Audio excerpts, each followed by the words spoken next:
with Mr. Williams and Ms. Abbasi on the Rodelius Ryan exhibit. So we're working on those. Okay. We won't. We'd rather continue working on those than even attempt to start addressing that part Okay. today. That's fine. Yes, Your Honor, we're going to wait to file our motion in limine because we are working with the state and we want to make sure we're not wasting the court's time. Okay, I appreciate that. Sure. And I meant to bring this up earlier today. I'm sorry. I have a client that's scheduled for a bond hearing at 2. I have another attorney coming in with the court's permission to sit with Mr. Stillwell briefly for about 15 minutes while I conduct a bond hearing, if that's okay with Your Honor. It's on Zoom. Is it okay with Mr. Stillwell? Mr. Stillwell, he usually works with me. Did he say yes? So is that, it's fine with you if he takes a brief break? Okay. Well, obviously hurry back because you seem to be the main person making a lot of the evidentiary arguments. So Yes, Your Honor. we'll miss you while you're gone. All right, thank you. All right. Anything else from anybody? I know, Mr. Matthews, you had let me know after we went off the record yesterday in the presence of the state as well that you wanted to circle back on one of the items of evidence that we had reviewed yesterday. So you can go ahead and do that. Would you like to do that now? Or? Sure. Okay. All right. That's discreet. We can go ahead and get that taken care of.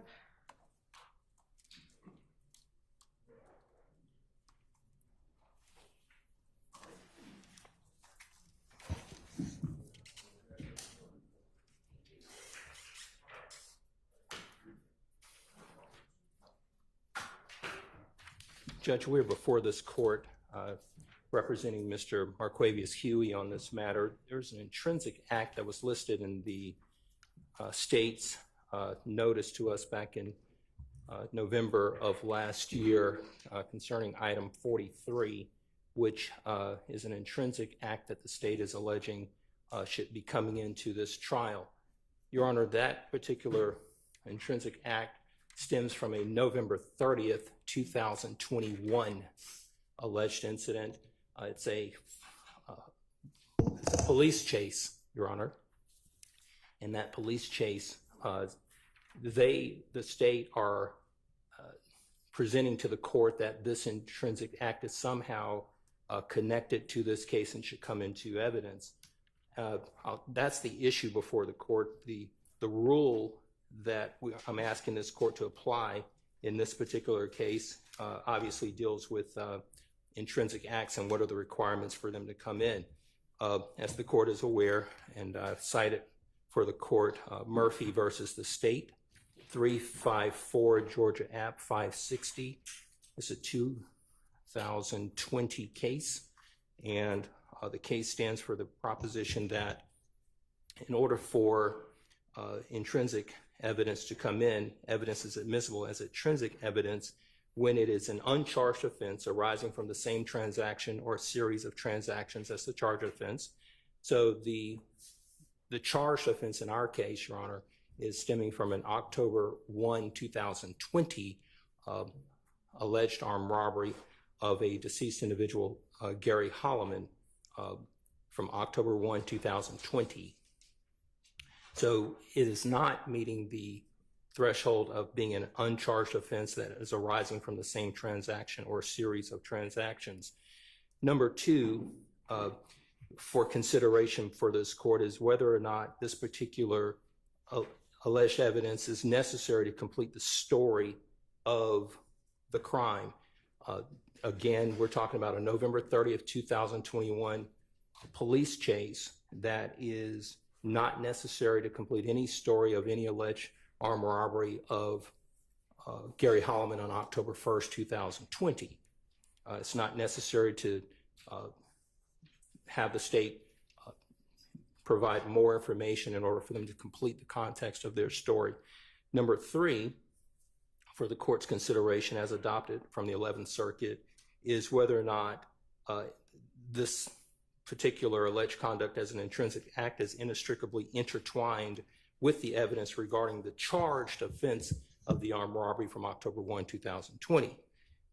According to the court in Murphy, evidence of other acts is inextricably intertwined with the evidence regarding the charged offense if it forms an integral and natural part of the witness's accounts of the circumstances surrounding the offenses for which the defendant was indicted. So it's not inextricably intertwined from the standpoint of the November 30th, 2021 alleged this police chase where they're alleging that Mr. Huey was involved in this police chase. There's nothing about the October 1, 2020 case that involves a particular vehicle that is supposed to be part of this police chase. So there's no connection there. With respect to the police chase itself, the vehicle was not apprehended. That's number one. The chase was ultimately called off. The identity of the driver on that day was never established through any apprehension. The vehicle eluded law enforcement. There were no admissions through any subsequent arrest that was made on Mr. Huey of any admission to even being a part of this police chase, being a driver in this car. When you look at the video, there's no photos of Mr. Huey operating this particular vehicle. There's no ownership information that would show that he actually was operating this particular vehicle on that day. And the vehicle is not the subject of having been used in this particular alleged armed robbery on October 1, 2020. So the vehicle is not a nexus to any of the charges. And so the vehicle would not make it necessary to complete the story of the alleged crime in this particular indictment. So what we have here, Your Honor, is a separate alleged crime here of a police chase that the vehicle was I think it was a burgundy Nissan vehicle. It was fully dark tinted up. So no one could see inside the vehicle from the windows to the vehicle because it was fully tinted. So when you look at what we have here, we're having a separate incident that is over a year after the October 1, 2020 alleged armed robbery. And just to give the court some context on October 1, 2020 alleged armed robbery. So Mr. Huey was arrested on those charges for the October 1, 2020 incident. When he was arrested, he sat in the Fulton County Jail for a period of time, and we had a preliminary hearing on the case, probably sometime in November or so of 2020, give or take. And that particular armed robbery offense, we were able to get the armed robbery case dismissed at the probable cause hearing for lack of evidence. And then the state, they made a decision to indict the case after there was a dismissal at the preliminary hearing stage. So subsequent to that, a grand jury indicted Mr. Huey on these charges from the October 1, 2020 incident. And when they indicted Mr. Huey, they added charges, and therefore they put forth a grand jury bench warrant. Mm-hmm. There's no indication that they were able to establish that on November 30th, 2021, when this police chase was involved, that Mr. Huey was somehow running from the police because of he knew that there was a grand jury bench warrant or anything of that nature. In fact, Mr. Huey reported to court before Judge Dunaway on the indicted case and was taken into custody in court. When was that? That would have been in 2000. It was in December of 2021. Okay, so he shows up in the court, and he has been in custody ever since. So, as it relates to this intrinsic act, it just doesn't meet the criteria. Then the last step, Your Honor, I'd like to direct the court to Hines versus State. That's going to be 353 Georgia App 710. It's a 2020 case. So after the court does its analysis in terms of whether or not it is an intrinsic act that needs to be part of this case, the court then has to go to the next step of whether or not it survives a 403 analysis. In the Murphy court, the court stated that Murphy has not shown that this alleged deficiency prejudiced him, and that is his lawyer not objecting to certain evidence that was intrinsic coming in. So the Murphy court said, hey, listen, you have to show that you were prejudiced by this coming in. That was an effective assistance claim. That's Sure. a different kind of procedural stance than what you're talking about. Agreed, but I agree. What I'm asking the court to look at is if this court says, hey, look, I think that it is intrinsic, I do think that it somehow meets one of those thresholds, then the court will go to the next step of whether or not there should be a 403 analysis to determine whether it comes in. So with that being said, in Hines versus the State that I previously cited, there was an intrinsic act, and the intrinsic act was some information that came into to that trial concerning that particular defendant. And in that reference, it stated that this particular defendant, there was a word that was used that she maltreated or injured or harmed her children, and the court believed that that was prejudicial. In this instance, Your Honor, if this court allows this scant piece of evidence that has not been established that it was in fact Mr. Huey that did this conduct, we now have to look at, well, what is going to happen if this comes in? If you review this particular video, Your Honor, this police chase, you will hear in the on the radio inside the police car as they're driving on the radio, they're sending out this information. These are the things that are quoted. He has a history of running, and he has all these warrants. That's in the video. Put some stop stakes in front of him. That's number one.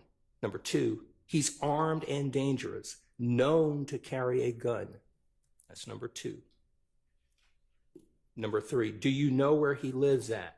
And then they talk about his address. So these are all prejudicial items that are going to come into evidence if this court allows this particular intrinsic conduct, and that would prejudice Mr. Huey immensely here, because these are things that are going to go to his character, it's going to go to propensity, and it's going to suggest that there's some type of consciousness of guilt. Let me ask you this. Sure. Is it possible that if I determine that this is intrinsic, that video could be played without the audio?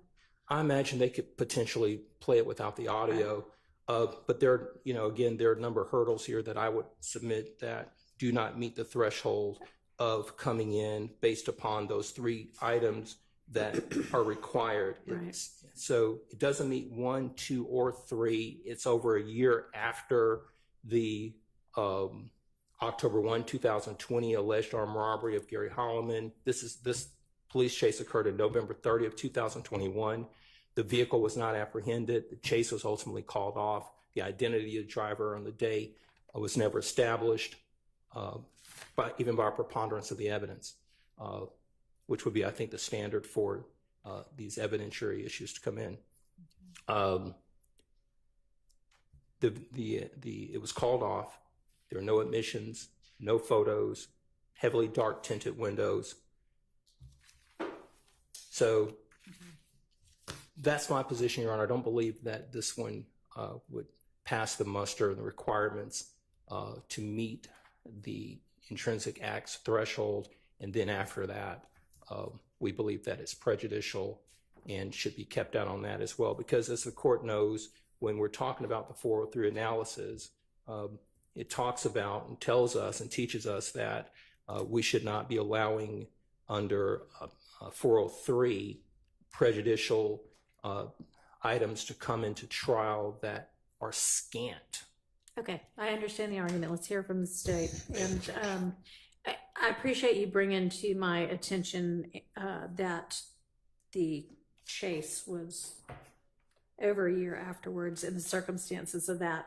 And I know that in the state's filing from November of 2023, they have the dates. So I'm not meaning to suggest that they were trying to pull anything over. We kind of ran through that real fast yesterday and, just kind of talked about a fleeing that was after the armed robbery that's an overt act. And I just kind of was thinking in my mind without looking at all of the words, oh, okay, this is at the same time. So thank you. You're welcome, Judge. Good afternoon, Your Honor. Hello. The state believes that this should be admitted as an intrinsic act. Just a few things for dates, Your Honor. So the preliminary hearing for the original armed robbery was actually in August of 2021. It was August 24th, 2021. At that point, the judge reserved her ruling and ruled either the next day or subsequently and dismissed the charges. Then in November of 2021 is when the state indicted the case. So November 8th, 2021 is when the case was indicted with additional charges and the grand jury warrants were taken out on November 15th, 2021. This chase actually occurs on November 30th, 2021, so about 15 days after the grand jury warrants were issued in this case. And Your Honor, on November 30th, 2021, Investigative Flores was actually conducting surveillance on Mr. Huey. So the notion that the police or law enforcement did not know who Mr. Huey was, they did know who he was. They were conducting surveillance on him and watched him enter into the vehicle, so they knew who he was once he entered into the vehicle. They tried to initially blue light him and pull him over. But Was he driving? I mean, did they see was him get driving. into the driver's seat? He was driving. He was the only person in the vehicle. Uh-huh. They attempted to blue light him and pull him over. At that point, he took off and he, amongst other traffic offenses, went to the wrong side of traffic. They were then able to get the Phoenix air unit up to follow him. And the reason why the chase was called off, Your Honor, is because Mr. Huey drove in restricted airspace. So the Phoenix unit could no longer watch the vehicle because he was near the airport. And so they could not go any further. So they had to pull back and could not keep eyes on him. So that is why the chase was Okay. Well, let me ask you this. So, I mean, you have evidence that it was Huey who got into the vehicle and who was driving the vehicle and that he fled when he was blue lighted. Do you have any evidence that he knew that the reason well, two questions. Was the reason they blue lighted him because they were about to arrest him on the grand jury warrant? And do you have evidence that he knew that, such that it would arguably be intrinsic to this charged armed robbery? To answer question number one, yes, they were going to stop him based on the grand jury warrant. As to question number two,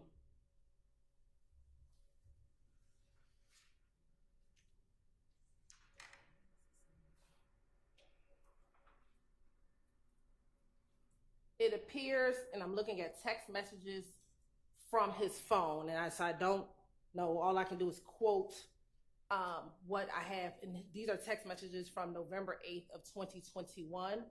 He says, just wait till after Christmas and the new year and turn yourself in, see what they talking about. All right, okay, so, and the chase is November 30th, so this is several weeks before then. Correct. And Okay. so the case went to grand jury on November 8th. The warrants were issued on November 15th. These are text messages he's receiving. And I want to make sure. Yes, it appears that these are text messages from his girlfriend to him on November 8th. And she's saying to him, just wait till after Christmas and the new year and turn yourself in, see what they talking about. She says it might not be a lot of time. You think somebody's snitching on you. And then his response is, I can't miss another Christmas, man. And then he goes in, yes, I don't want you to, but you can't run long either. That's going to make it worse. I'm lost. I don't know what to do. I would say to go to court, they might lock you up. He's like, yeah, but then they might not. So it appears from text messages, he was aware that the grand jury at least had indicted the case. Again, warrants weren't out yet, but at least that the grand jury had indicted the case, because those text messages are from November 8th of 2021. So that's the only evidence that I would have. All right, outside. well, I mean, given that he says, yeah, they might lock me up, maybe they won't, I don't think that, I mean, it's an argument to be made, but I think we're getting a little far afield of what's charged in this case. So I think I'm actually going to keep that particular incident out. But I would just argue that he's fleeing from the armed robbery. I know you're arguing that, but it's my ruling, so. Thank you. All right.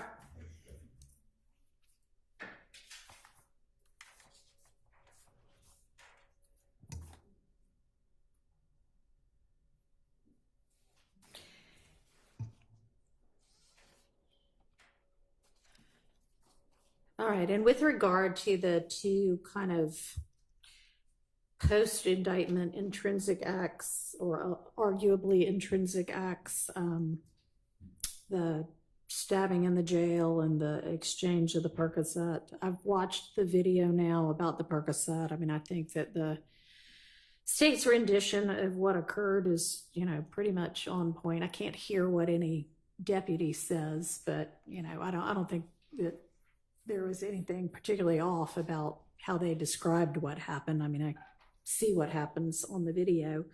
I've looked at some further case law, and I mean, how soon do y'all need to know what my ruling is on that? Because I'm kind of having the same thoughts about if we're talking about,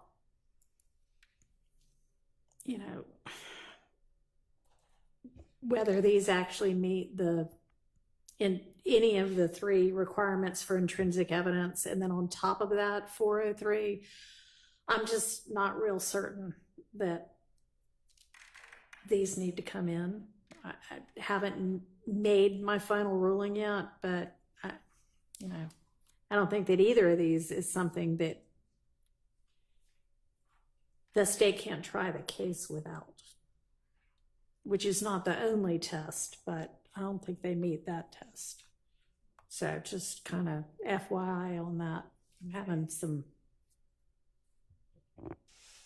May we offer some case law for the court? Sure. We'd offer to the court an 11th Circuit case decided June 20th, 2024, United States versus Harding, Harding. The site being 2024 U.S. app, Lexus 14995.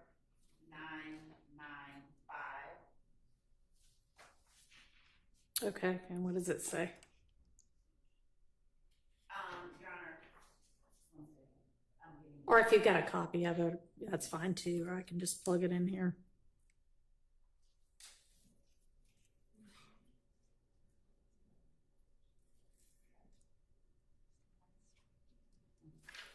and Harding, we do have a copy of it.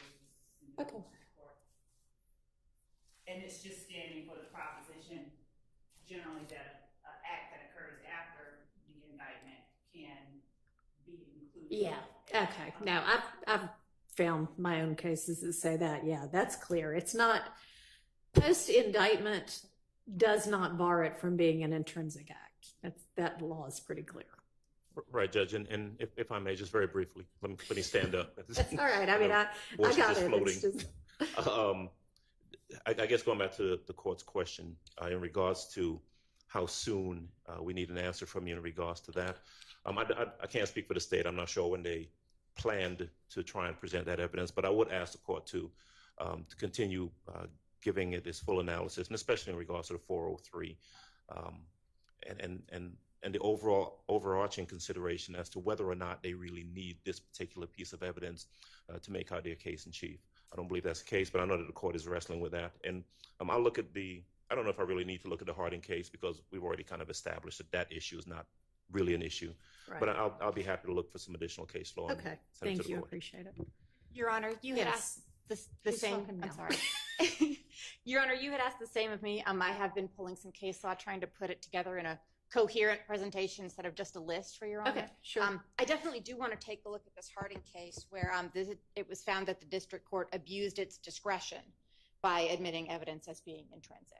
So I certainly would like to take a look at that. Okay, So Your Honor, in terms of other cases that talk about intrinsic evidence, we would just cite the court to Jennings versus the state, 318 Georgia, 579. And I am just giving a list right now that for the court's consideration. This is not something that we have to decide right now. This particular one is not coming up at all soon. The next case is Anderson versus the state, which is 313 Georgia, 178. and what are these standing for? These are all regarding the intrinsic evidence and how it is that one is, how one is to look at and determine whether evidence is intrinsic, broadly speaking. Okay. Yeah, actually, US v. Harding, I'm pulling up what I put in my Lexis research folder this morning, and that's actually one of the cases that I was looking at this morning. Okay. And the last one is Hughes versus the state, 312 Georgia, 149. And we too will present to the court a more coherent sort of overall arching All right, appreciate it. argument. Okay.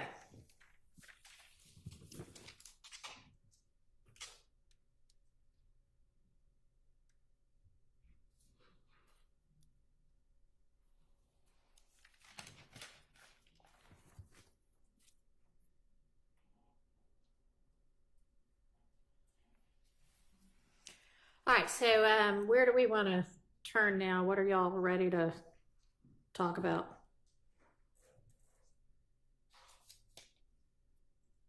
So Judge, if the court likes, we have reviewed we haven't discussed it with Mr. Williams' counsel, but we've reviewed and looked over the Brutin motion redactions. Okay. So I'll let counsel for defendant Williams speak to them, because this is Mr. Kendrick's statement that is already in. There are portions that he is arguing are inadmissible because of Brutin. Our position overall is that Brutin specifically requires that that a defendant be directly inculpated, and at these various points, I'll let them explain why they feel like someone is directly inculpated so that I can respond, but we've reviewed them and whenever the courts. All right, so is it the state's position then that none of the identified portions of Mr. Kendrick's statement actually qualify under Brutin? No, there's one enumerated time area. Which one is that? And they have it enumerated as. And has anybody sent me that statement? I think I asked, but I'm not sure that I Kendrick's statement. received it. Mr. Kendrick's statement, the court Yeah, didn't that's receive? the one at issue right now. Yes. And maybe you did. Obviously, make I'm sure. getting lots of emails through Ms. Persifield from all of y'all, but I don't recall seeing it. I'll make sure. Maybe somebody could just send it now, since that's what we'll be discussing. All right, so which is the one that you don't have an issue with? It's the point at which the detectives ask Mr. Kendrick, who do you think did it? And Okay, so he's actually broken them down into little Roman numerals. So which Roman numeral are we talking about? I wrote at the bottom my own timestamp. It's at 10004. So that would be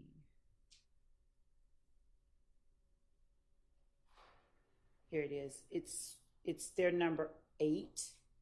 Well, they're number 9 really, but they're number 8 specifically. Detective Gaither mentions Mr. Stillwell, the one that is labeled that. Right. Okay. Well, it's labeled, I'm sorry, Mr. Kendrick mentions Mr. Okay. Stillwell telling detectives who they say All right, killed. that's 8. But okay. And you agree that that should be excised?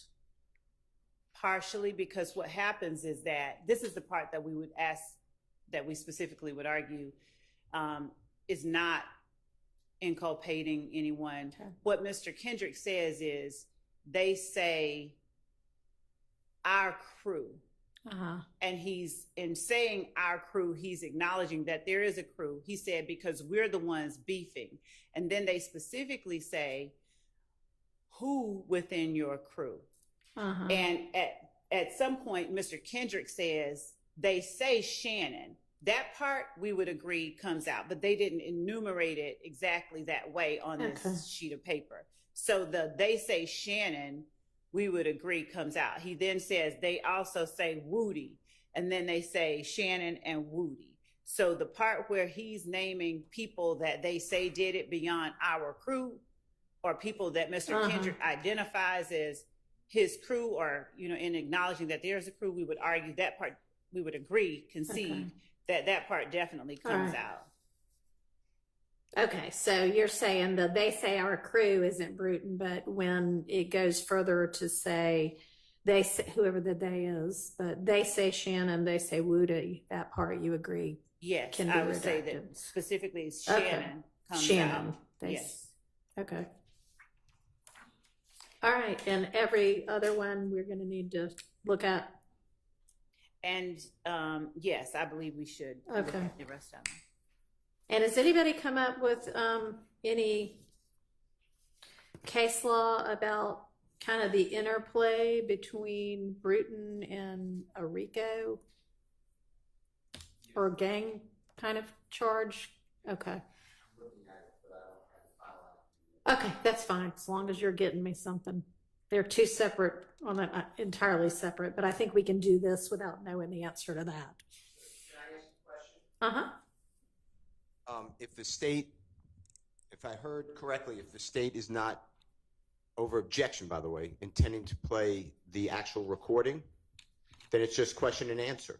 So I assume they're going to advise the witness, whomever the witness is, don't mention Mr. Williams, or if you're going to mention Mr. Williams, what are the specifics? Because otherwise we're just going through something that they may not ask the question. Your Honor, if I may respond to that, I'm glad Mr. Steele brought that up, because as we were going through these last night, there are portions that I needed to bring to the court's attention that I need the jury to hear Mr. Kendrick say. So we don't intend to play the video In toto. right. Okay. But there are portions that we would be introducing to have so that the jury hears him. And generally speaking, the overall method of introducing the majority of his statements would be through questions to avoid any implication of Brutin. All right, well, if there are particular portions that you know you intend to actually have the jury watch and listen to, if you can let the defense know which those are, that'll probably be helpful. Okay. I think that's easier, because if it's question and answer, it's easy to deal with. Yeah, sure. So just let them know which of the portions. But okay, let's go through all of these if we need to, which it sounds like we need to. Did you send it to me? So do you want me to be, is there a transcript for this statement, or do I need to be listening to the audio? We don't have a transcript of this statement. Okay. But we can I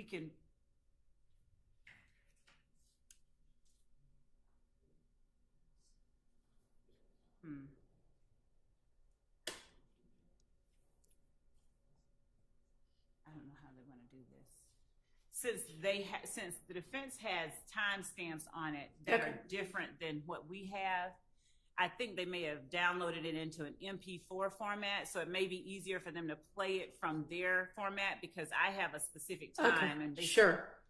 Mr. Steele, would you be able to play the video or the portions of the video that you want to litigate for us here so that I can know exactly what that says?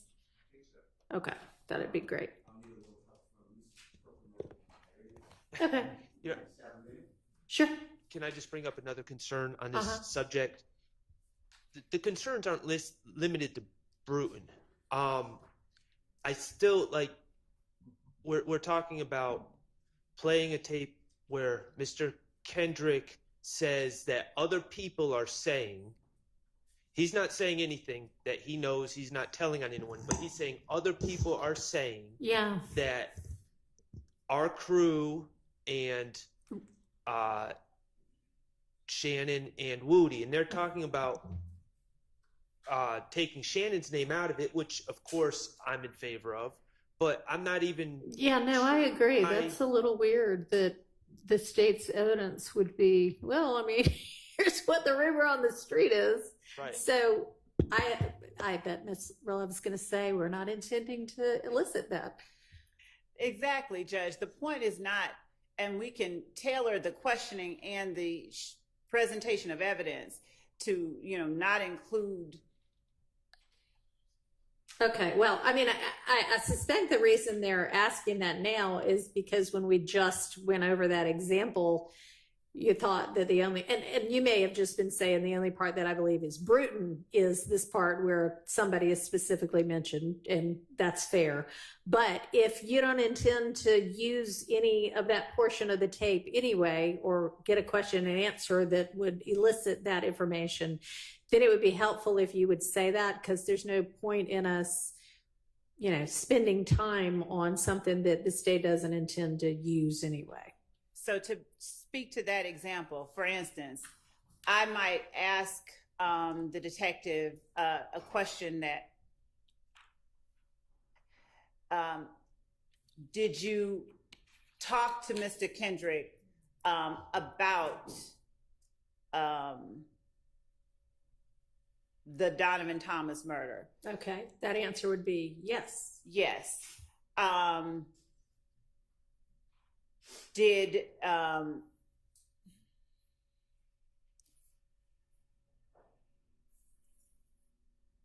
generally speaking, what? Let me ask you this. Do you think that it's relevant for the jury to hear that, Mr. Kendrick said, well, here's what the story on the street is right now?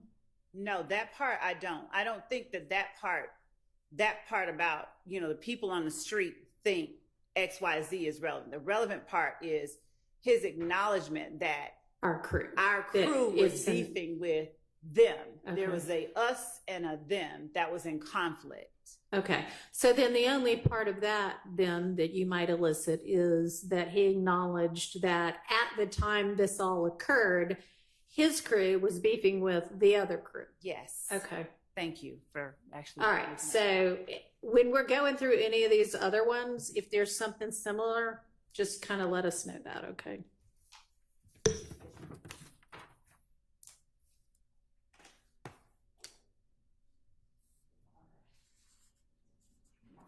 And Judge, we've just now sent to the court.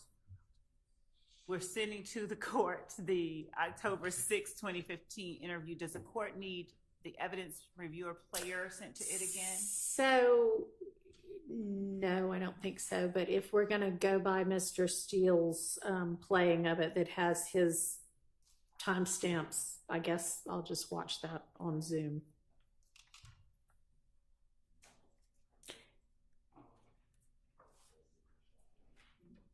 Are we close, Mr. Steele?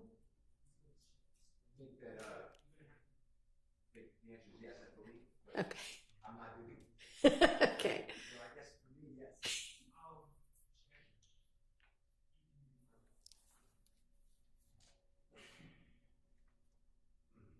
And and I don't want to belabor unnecessary points. We are looking at it, and I was looking at this for the purpose of Brutin.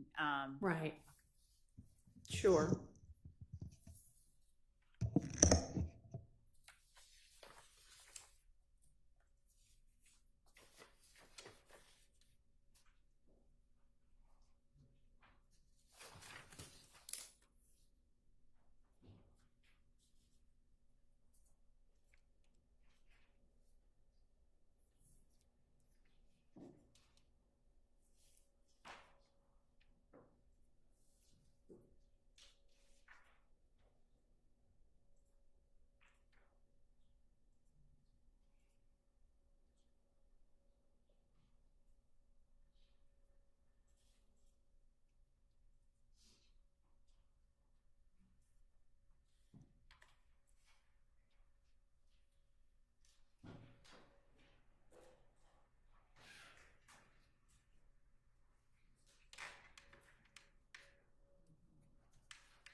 Any other little discrete items we can deal with while we're waiting?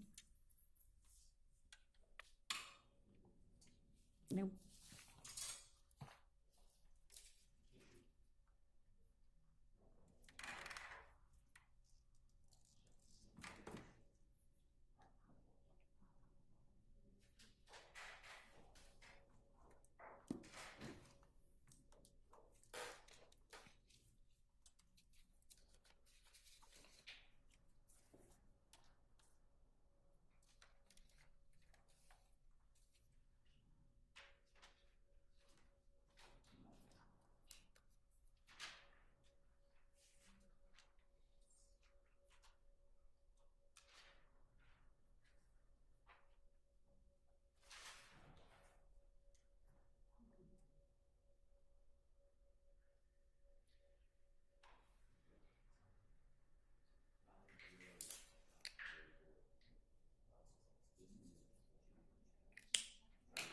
Yeah, we could look at the operation planner's PowerPoint, or that might be too long.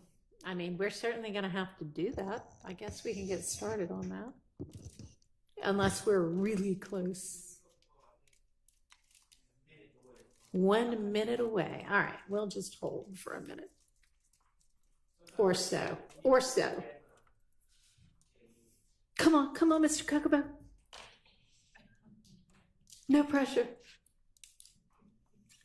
Mr. Steele, how'd your oral argument go this morning?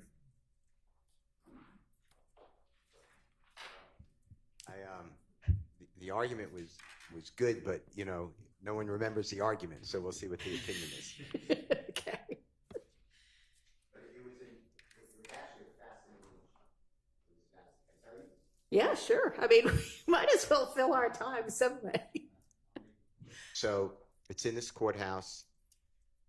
It says indictment on the cover. Second page has, you know, typical indictment things, waive formal reading, etc. Third page has the grand jurors in Fulton County names.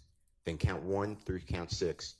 Former district attorney Paul Howard does hereby charge the appellee with murder. Goes like that. So I didn't try the case. I did the appeal. The Honorable Judge Newkirk granted the motion for new trial, finding no jurisdiction because it was an accusation. So the Supreme Court was very lively. I mean, Interesting. It was an interesting case. And then it got so narrow. I was being asked, well, this is a novel issue. How would a lawyer know? You're saying it's deficient performance. How would a lawyer know? Yeah, I'm like, well, if I know, then anybody could know because I'm not that deep. So Yeah. that's what I said. But it was fascinating. It was intellectually stimulating. Interesting. And thank you for letting me attend. Absolutely.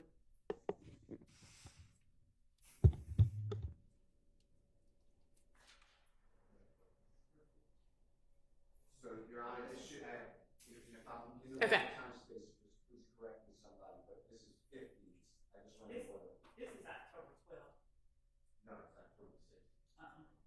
Uh-oh. We spent all that time on the wrong interview.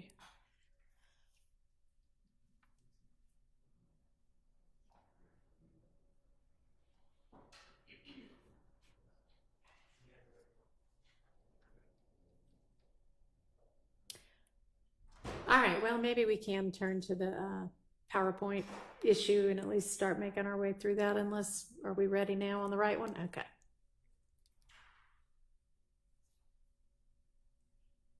So we want October 6th, is that right? Okay.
Lawyers and tech, they just don't mix. I hate to defend Mr. Kokomo here, but this is a lawyer issue, not a AV issue at this point. Okay.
So, Ms. Love, I know you said the state's timestamps were somewhat off, but can you get close?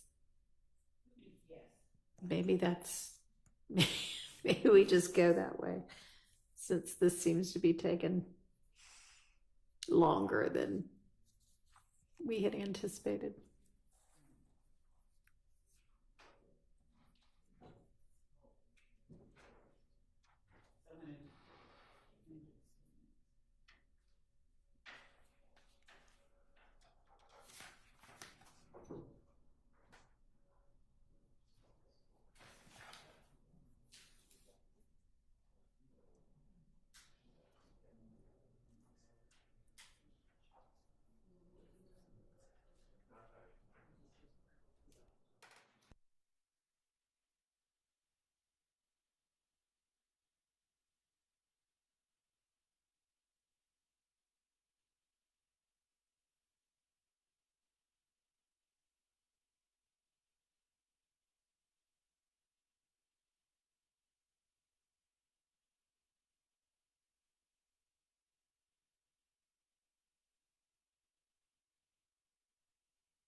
The defense thinks they've got it and the state thinks they've got it. So the defense has got it. All right, let's do it. Yes.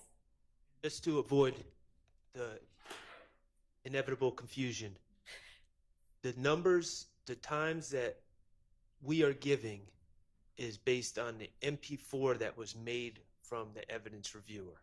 So, and we can figure out how to convert that. But the 50 minutes, for instance, is not going to be 50 minutes on evidence reviewer. Okay. Correct? All right. Well, thankfully, we've got the kind of general subject matter listed as well, so that'll help us. Do you want this marked? I assume we have to have this marked. Somehow we can put it on a thumb drive. What we're playing now?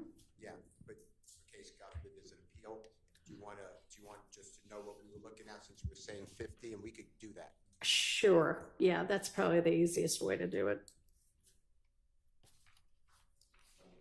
So I guess this is the hearing on Mr. Williams' Brutin motion. Can we call the exhibit that? Yeah. We'll give it to Ms. Winfrey if the state wants to see it. That exhibit, legal profile. Yes. So this will just be Defense Exhibit 1 to the Williams Brutin motion concerning Mr. Kendrick's statements. And we'll have that thumb drive today. Thank you. No, thank you.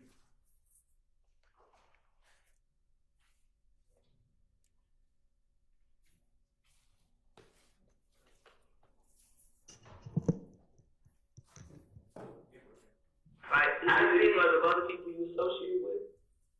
Probably anybody you can think of. Oh, of course, there ain't no question, but it ain't like that's on some whole lot of shit. Like that's like my rep pump. Like, we do shows, he help me out. You feel me? Like, he bring me on to his show, just help me, just fail both flow. I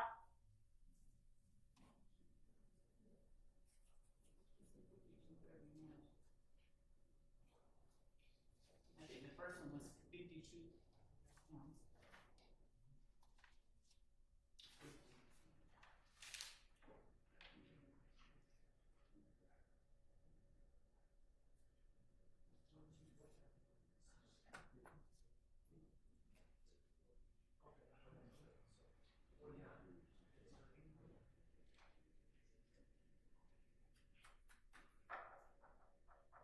Your Honor, we're going to start at 49 minutes.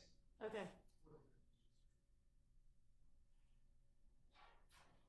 And it should be Detective Gaither saying,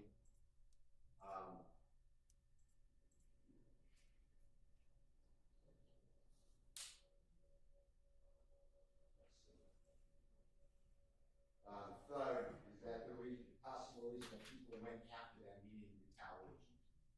That's what it should be. So it's the detective asking the question. That's why I don't know if it's going to be needed because of the question, but that's the first. All right, and it's give me just a little bit more general idea of what they're talking about at this point in time. Okay. Yes. Detective Dennis is in here. Detective Gaither's in here. Detective Gaither's a female. Detective Dennis is a male. And the gentleman in the in custody is Mr. Kendrick. Yeah. And Detective Dennis at 48, 41 is bringing up that Mr. Arnold, he's a co-indictee, pled guilty. He also goes by Duke. He indicates the word Duke. Regarding the incident where Mr. Kendrick was tased, he was actually chased by police and tased. Okay. And Mr. Kendrick then mentions Duke or Mr. Arnold about the involvement in that. I didn't challenge that because I didn't think that's a Brutin issue. And then Detective Gaither talks about Duke, and then going right into whether thug is a reason that people went after them, meaning that there was this Why, whatever that incident was, yes. occurred. Okay. So, to me, I'm doing, I think, what the court wants, but this will never come up on a question answer because no one's going to say to Detective Gaither, I would hope, did you ask about Jeffery Williams to Mr. Kendrick? It wouldn't happen like that. But that's the first one here. Okay, well then, maybe we can nip that one in the bud. So there's, if Mr. Steele would not mind just letting that part play from 49, Okay. so that we could. Don't but them is 40 over here. When I got tased on Bankhead, it was here. When I got on Collin Boulevard, that man, I was leaving my little boy from right. Born, so I had that. Right. He was in the car. It's like, man, y'all see all this shit going on. You got it to me. I try to keep one deal with that one, cause it's like this shit go down anytime. Like, man, he been on some hang, jealousy. So why they coming at? I ain't talking about Duke. I ain't talking about mother folks you roll. Why they coming at you? So they thinking like I'm bad at it. They think I think I'm bad. Cause I used to carry myself. Like I see because of other people you associate with. Probably. Anybody particular you can think of?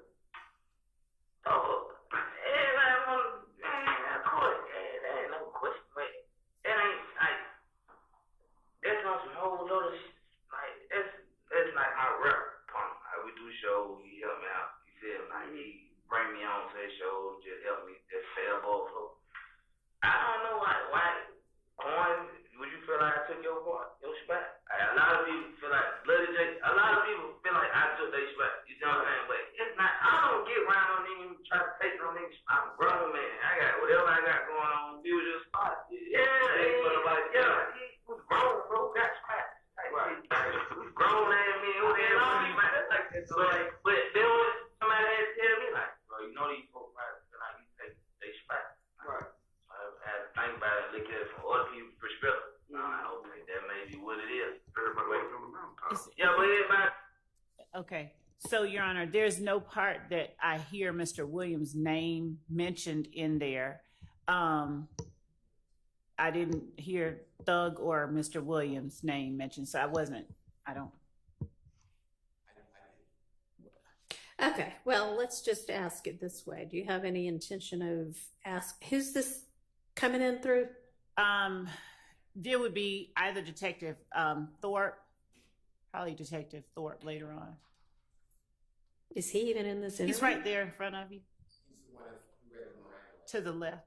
Oh, okay. I thought you had said Dennis and Gaither. Dennis and Gaither are sitting in front of Mr. Kendrick, and Detective Thorpe is to his also right. In there. He Okay, is. all right. There are three. So, I mean, you're not going to ask Detective Thorpe if Gaither asked if Williams was a reason why. No. Okay, so that would be one then. This example would be one where you could say, we don't intend to ask that anyway. Okay, so we do not intend to elicit or ask whether Defendant Williams was. All right, well, let's whatever circumvent spending the 5 minutes listening to it if you know you're not going to use it anyway, okay? That would be super helpful. Okay, next. But so when, again, this is one of those them, us, we, them situations. It is simply not one of those situations where we would be saying, you know, are they coming after y'all because of Thug? Are they coming after you because of we wouldn't be eliciting anything about another defendant. But if Mr. Kendrick is talking about a us and a them, like he is in this circumstance, they want to take my spot, things like that, then we would be putting that in. The reason I was saying we're looking at it in terms of Brutin is because if he's not talking about a defendant and he's not saying that person's name and inculpating him, then it's something that we will likely use. If there's a point at which I know that I'm just not going to even touch it, I'll do as the court has instructed, though. If, you know, and say, no, I wasn't even going to ask that anyway. It doesn't do us any good. Okay, so then what I hear you saying is that while you're not going to elicit that somebody asked if Mr. Williams or Thug might be a reason people are after them, you would maybe ask about some part of Mr. Kendrick's answer there, which said something about they, whoever they is, wanting to take my spot. Yes. Okay. And that we contend is not Brutin. That would not be Brutin. Okay. Next. 5239, and it should be Detective Dennis speaking. And he talks about Mr. Shannon Stillwell. He calls him Shannon. Okay. And then is, you know, you wouldn't be able to mention Mr. Stillwell. Is there some part of this little bit? Go ahead. I'm sorry. Go ahead. So he does not say that Mr. Stillwell bought the gun. He does not say anything that directly inculpates Mr. Stillwell. And my understanding is that Brutin does not prohibit the mentioning of. All right, let me just hear it. I see this is the way it's going to go. Playing from 5214.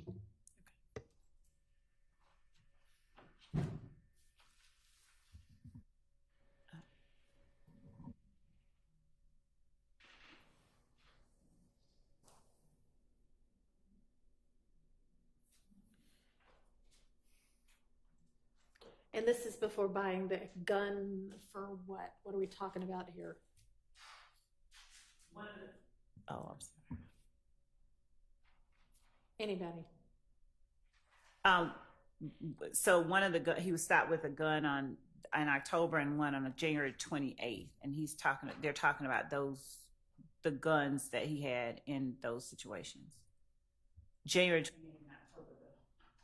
and October 1st of 2015. All right, and these are overt acts, or are they? Yes. One is an intrinsic, January 28th. Okay. All right, go ahead. Why don't you breathe? True.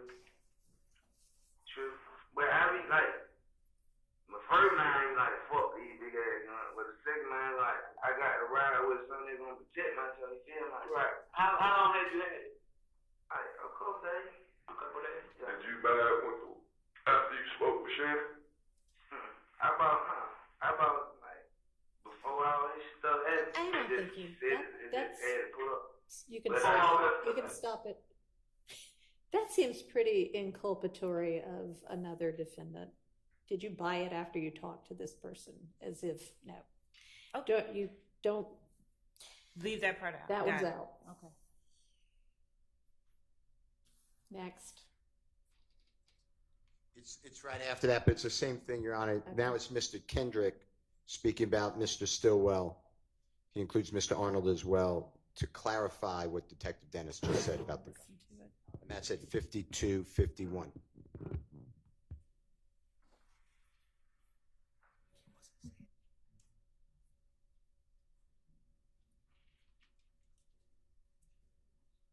And just to go back just a bit, he wasn't saying that Shannon told him to buy the gun. He was orienting Mr. Kendrick as to a conversation with Shannon. It wasn't saying that Shannon tell you to buy the gun.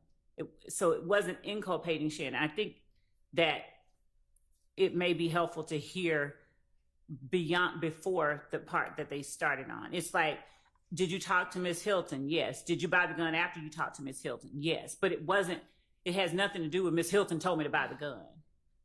Well, I mean, unless you can make it really clear that all that's doing is orienting him in time to something, but to have the question be in front of the jury that is, okay, you had this gun that you got in trouble for. Did you buy it after you talked to one of your co-defendants? Okay. Just seems too Brutin-ish to me to permit this.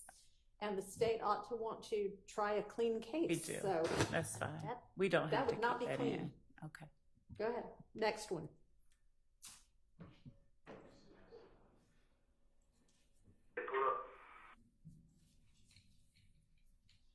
This is 5250. You should back it up. This should be Mr. Kendrick. Mr. Kendrick bringing up Mr. Stillwell and Mr. Arnold about clarifying the answer that you were just discussing, although I think that's out, actually. So it's really 54 minutes we can go to, and that should be Mr. Kendrick, and he mentions Mr. Copeland, Duke, or Mr. Arnold, and Rich Homie-Kwan, Mr. Lamar, and Mr. Stillwell, and he doesn't want to be associated with them. So we ask that Mr. Stillwell's name be redacted. All right, well, I'll listen to it. Give me enough so that I can hear the context of why he said it.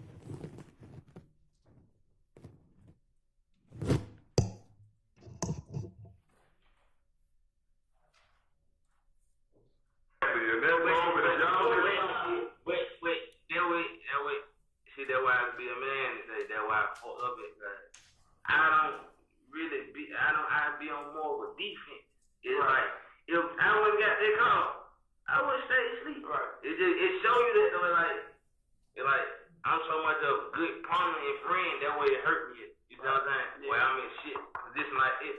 And he get to go with it, like he get out before me and all that and this shit. Yes. So it's like, God damn, bro. Like, it made me look at my loyalty and my friendship like, you can't be bending your back backward for a lot of these niggas. And that's why I feel back from the people y'all just saying. Right.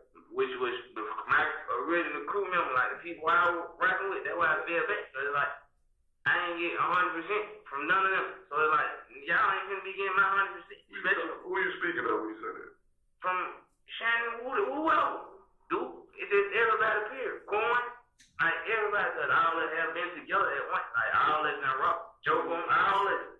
So it's like, once I figured out, and it was like, I don't want no part of it. You feel like? So it's like, what are you gonna? All right, I mean, he says something about being regular crew members and not getting 100% from them, and then saying them by name. I think that's a Brutin issue. So, would you understand if you do intend to ask about this? Not having to mention Shannon's name. Correct. Okay. All right.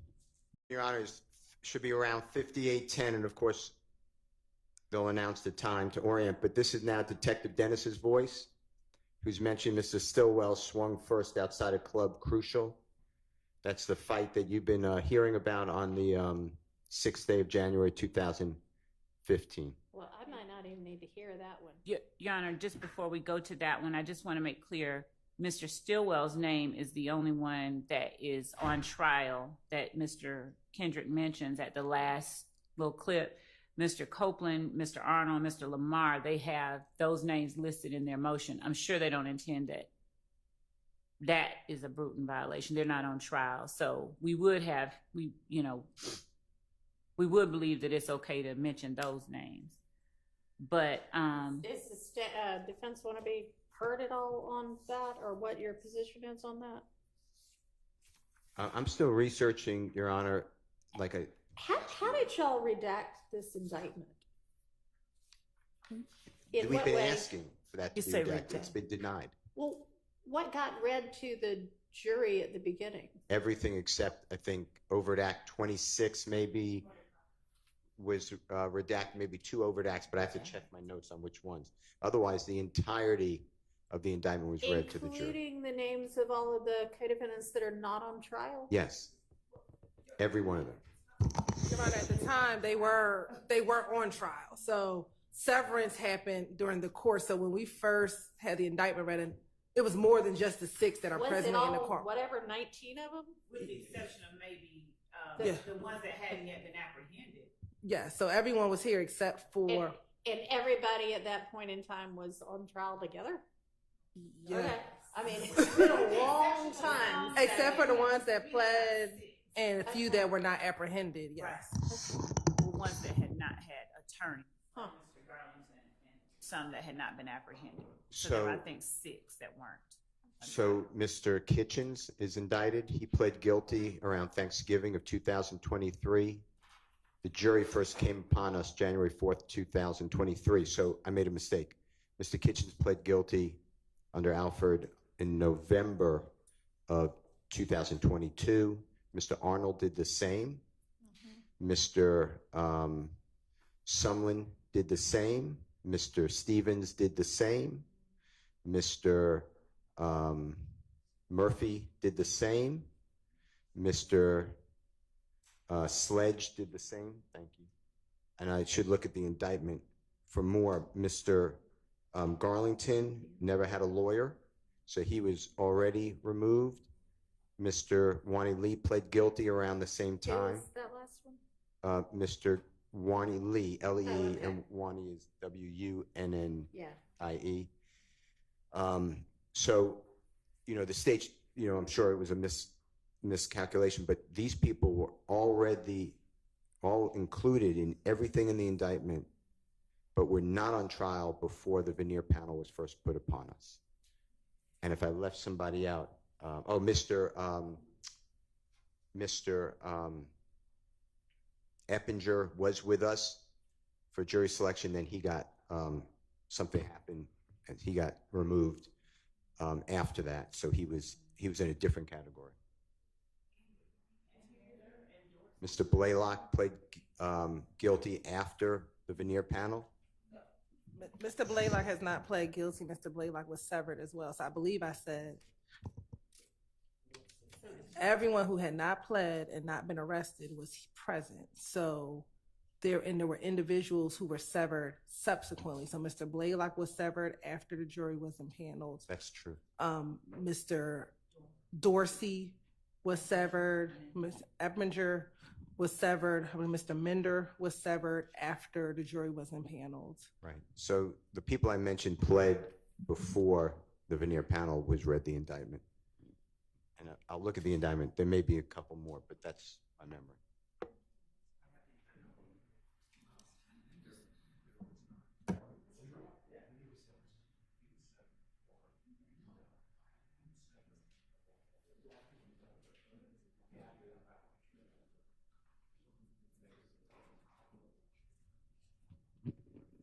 Mr. Winfrey was severed before we did. He was apprehended, I think, afterwards. So name was read to the jury, but he was never with us. So if they had not pled and they had been arrested, they were all on trial. And so obviously those names were read. Were the names of the people who hadn't been arrested and hadn't pled been read? Were they read? So everybody's name was read. Okay.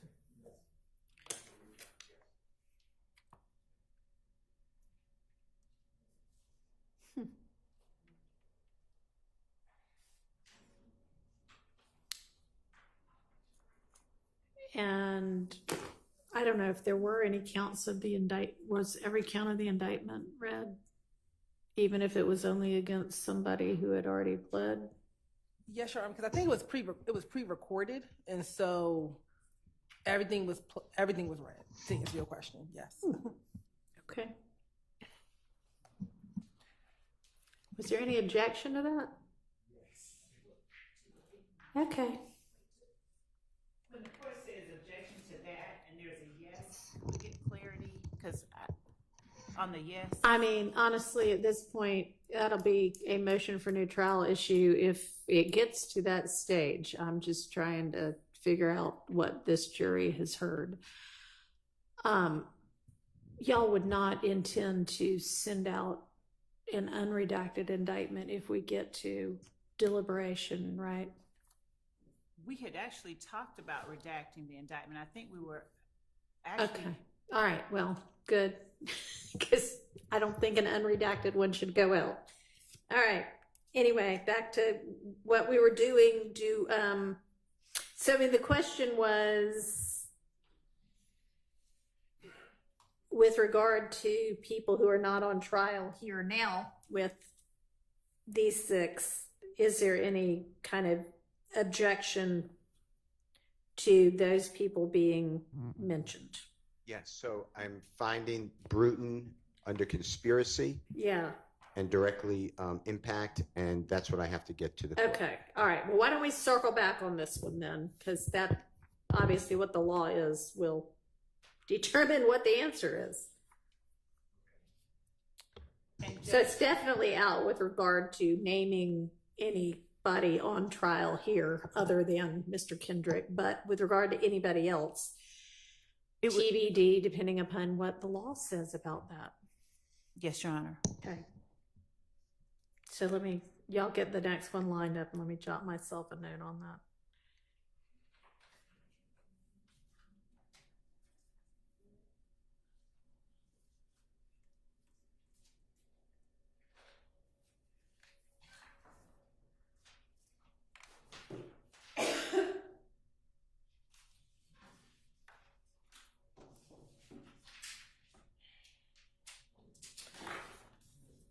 Okay, I'm ready for the next one.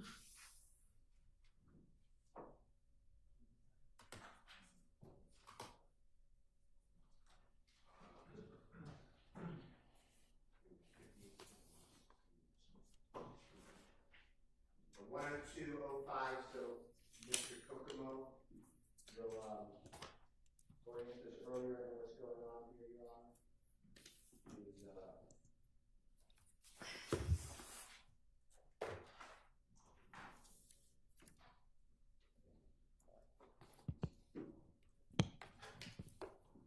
Detective Gaither is asking, this is at 10055.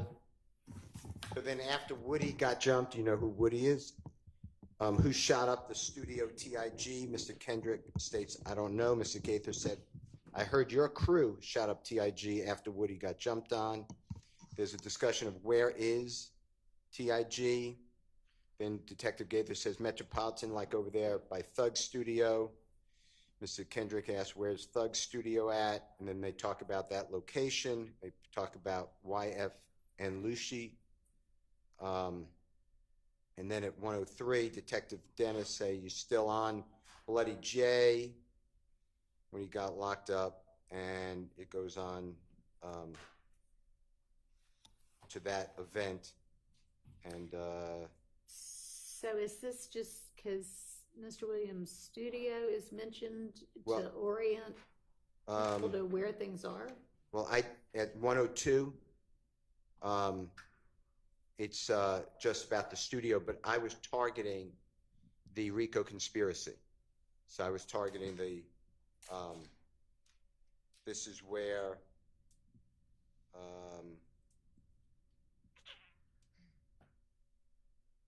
actually, I'll withdraw that because it does not mention, I apologize. All right, no problem.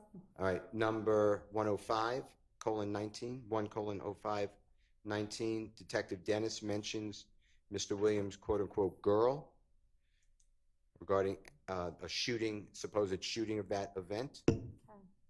And that is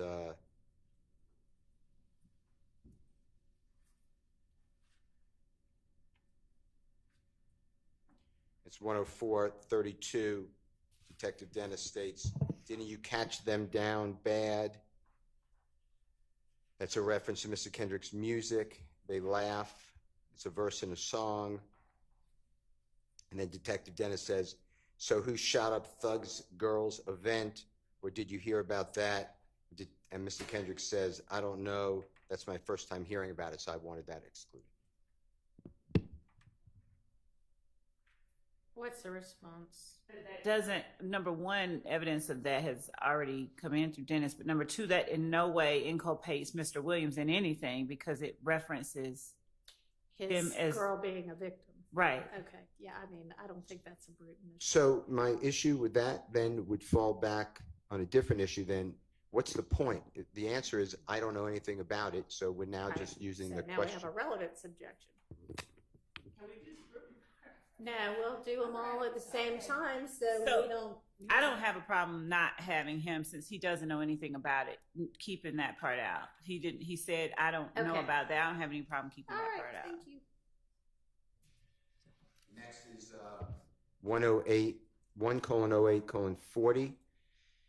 And this is the part you heard earlier that may be stipulated to. Mr. Kendrick mentions Mr. Stillwell telling detectives who, quote unquote, they. Right. And on that one, what would be permissible to ask about is that at around this time, They were beefing with our crew were beefing with them. the other group, but not anything about the rumors or anything like that. So that one I think is clear. Okay. Next one. The next, Your Honor, will be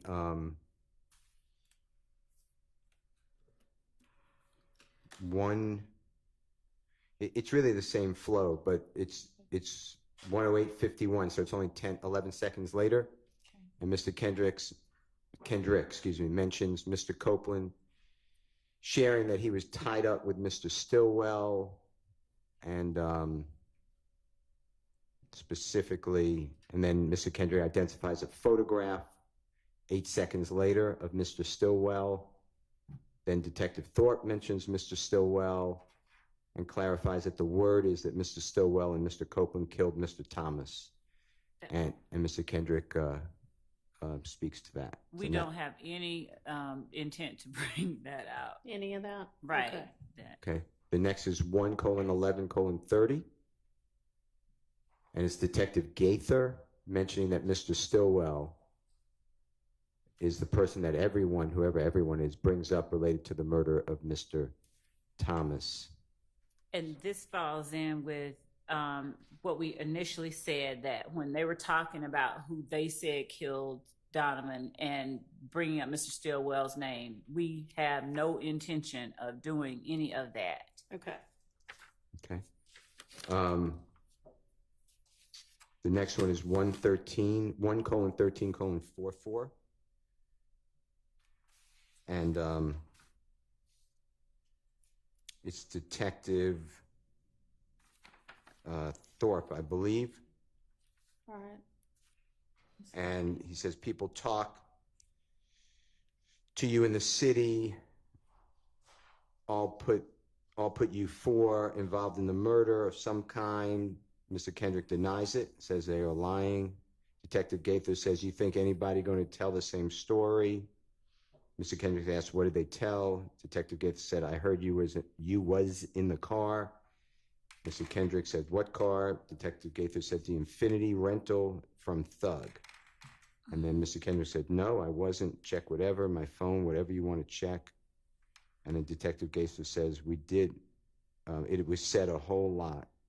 And then they go off on that. So I was objecting to Mr. Williams or Thug being mentioned. Your Honor, that whole, all of that colloquy is part and parcel of them talking about who people said killed Donovan Thomas. Anytime we're talking about any of these defendants being rumored to have killed Donovan Thomas, the state has no plans to get near that part. Now, Mr. Kendrick denying that he was in a rental by Mr. Williams, we would proffer that type of information because it would not inculpate Mr. Williams. Yeah, I agree with that. I mean, I think it's already in evidence that Mr. Williams rented an Infinity, right? Yes. And up for dispute whether that was involved or not. Right. But saying, the Infinity that he rented doesn't inculpate him directly. So that I would be okay with. I mean, I don't think there's a Brutin violation if you ask or get an answer that talks about the Infinity that Mr. Williams rented or that Thug rented. Okay. The next, and I'm skipping based upon what the state just said about that whole colloquy. Okay. So it would go to 1:18:31, and that's after 1:17:35. Mr. Kendrick reaffirms he has nothing to do with the murder of Mr. Thomas, and then at 1:18:25, Detective Gaither asks about NARD, N-A-R-D, and DUWOP, D-U-W-O-P, where they are now, and Mr. Kendrick explains he's almost questionably locked up. And then the target event, Your Honor, is Detective Gaither asked from January 10th until today, how many times do you think Shannon been locked up? We'd like that redacted. My apologies for leaving that out. I would not put that in. Okay. Okay. The next one, The part about Mr. Stillwell being locked up, the other Right. part, yeah. Yeah. the next one is 1:21:25, Your Honor. And at that point, Mr. Kendrick had shared with the detectives that he went to Miami after January 10th.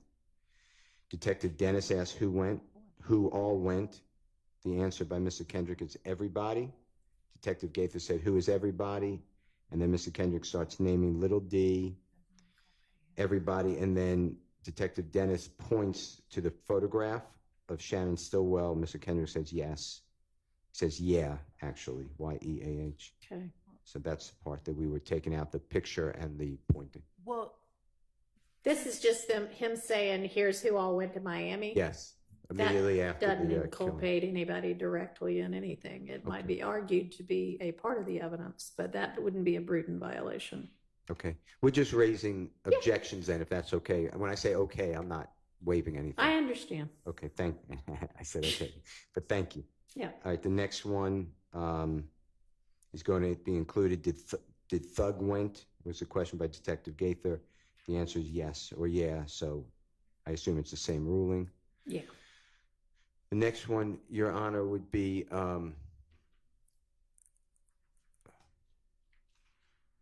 I assume it's covered by your ruling. Detective Gaither asked Mr. Kendrick, how long did Mr. Williams stay in Miami? So I'm assuming it's the same ruling.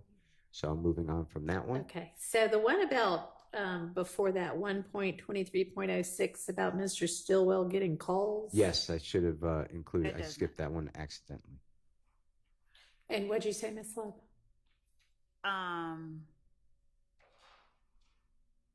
I'll let the court decide on that. I'll let the court hear that because I didn't count that as inculpating because everybody was, what he's contending is that people were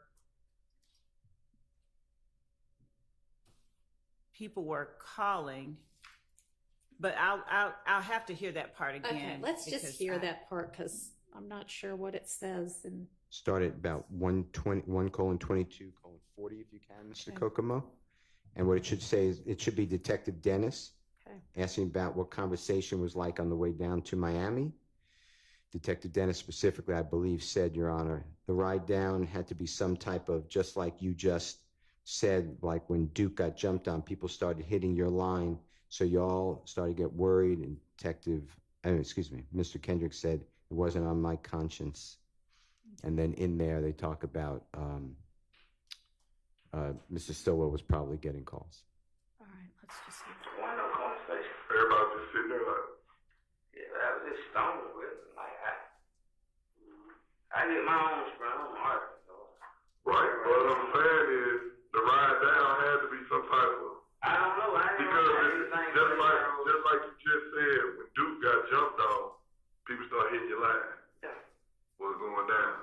So y'all had to start getting word that these names are out there. As nuts just got killed. Yeah, but it like it went. Yeah, they probably got getting like calls and saying shit like they think it was them, but it wasn't on my country or folk went calling me like yeah, you know what I'm saying? They went.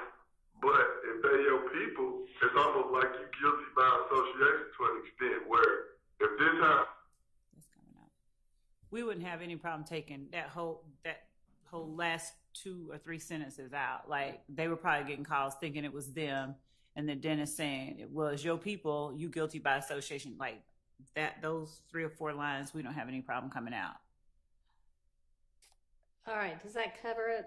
Yeah, Mr. Kendrick, I'm sure it covers it. Specifically said Shannon, so I'm assuming it covered it too. Let's make sure. Yes. Okay. Yes. Okay. Excuse me, Your Honor. Can we take 5 minutes before we continue down the list? Sure. Yeah, that's fine. Let's take a quick break. Thank you. Sure.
The next one, Your Honor, we are going to, I believe it's included in your Honorable Court's ruling. It's approximately 1:2539. Detective Gaither asked Mr. Kendrick how long Mr. Williams was in Miami, and he answers a couple of weeks. So I assume that your court said that that's not inculpatory, so I'm moving on. All right. The next one is, it's a visual. So if they're Okay. not showing the video at this, it won't matter.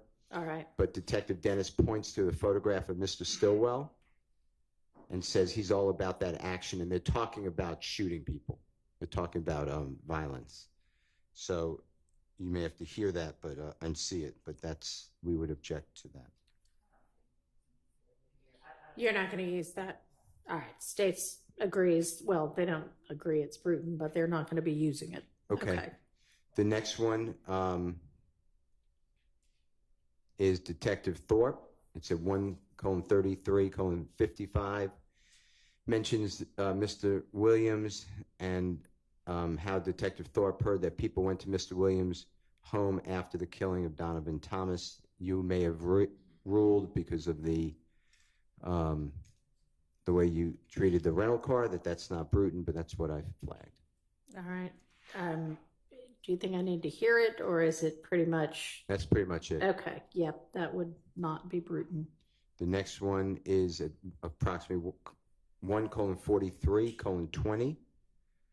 And I'm not so sure this is covered by Brutin, but Detective Gaither asked Mr. Stillwell if he drives a Volkswagen, but I flagged it. But if that's not directly inculpatory, I understand that. But that's what is said. Okay. And this is just, does Mr. Stillwell or his nickname drive a Volkswagen? Yeah. Yes. The next one is 1:47:18. Detective Gaither asks what was in its, I say Mr. Williams, but Thug's demeanor when he pulled up to the McDonald's, and Mr. Kendrick says he cannot speak on that, so I assume that that's not under this court's, Honorable Court's ruling. Anything we deal with Brutin, so I'm moving on. Okay. And if I'm waiving something, No, you say no. You are correct Okay. in your assumption. And then the next one is 1:48:07. Detective Gaither asks, so that night, meaning the killing, you didn't meet up with Mr. Williams, and then asks the same for Mr. Stillwell based upon your Honorable Court's ruling. I believe that then we're going to skip, and if I'm wrong, please tell me I'm wrong, but. Does, what's the state's intention with regard to anything you might ask about that? Given his alibi, we would, well, I don't know what, we would probably be Asking that? Okay. Well, yeah. I mean, I think that would be okay. And then the next one is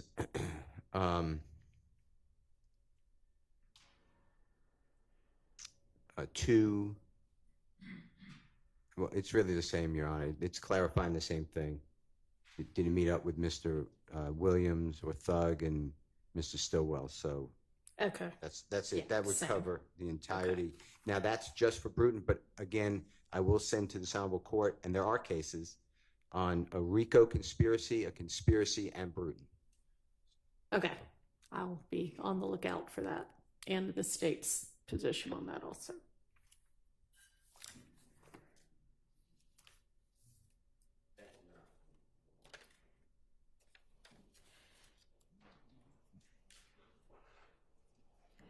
All right, so we can circle back to going through the evidence that's going to come in with the next few witnesses, including Mr.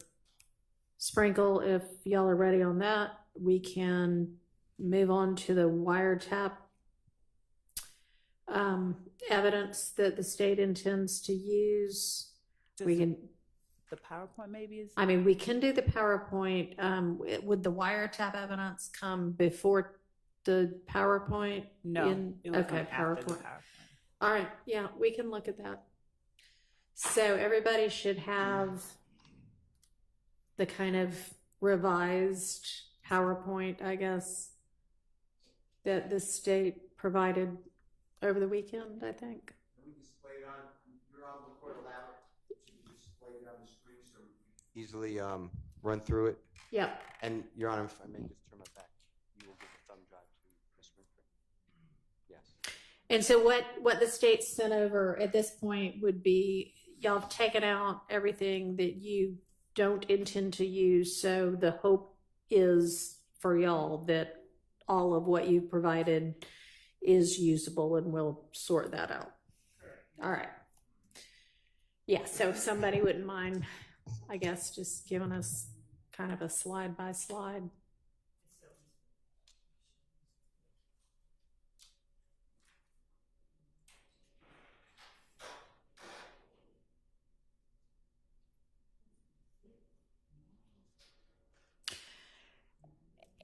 And I don't know that it needs to be displayed on Zoom as long as we're all looking at the same thing. That might be a better approach. So let's all just get our email that sent it over and open it up and look at the slides on our personal computers or laptops. Sunday at 9:15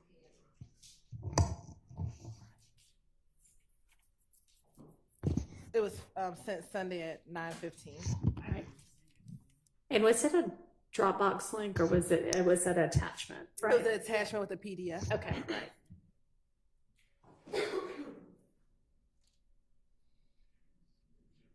Okay.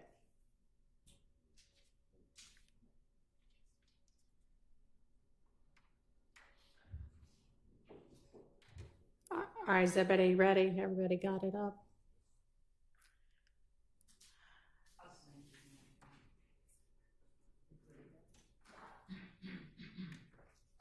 Yes, yes, yes. Okay.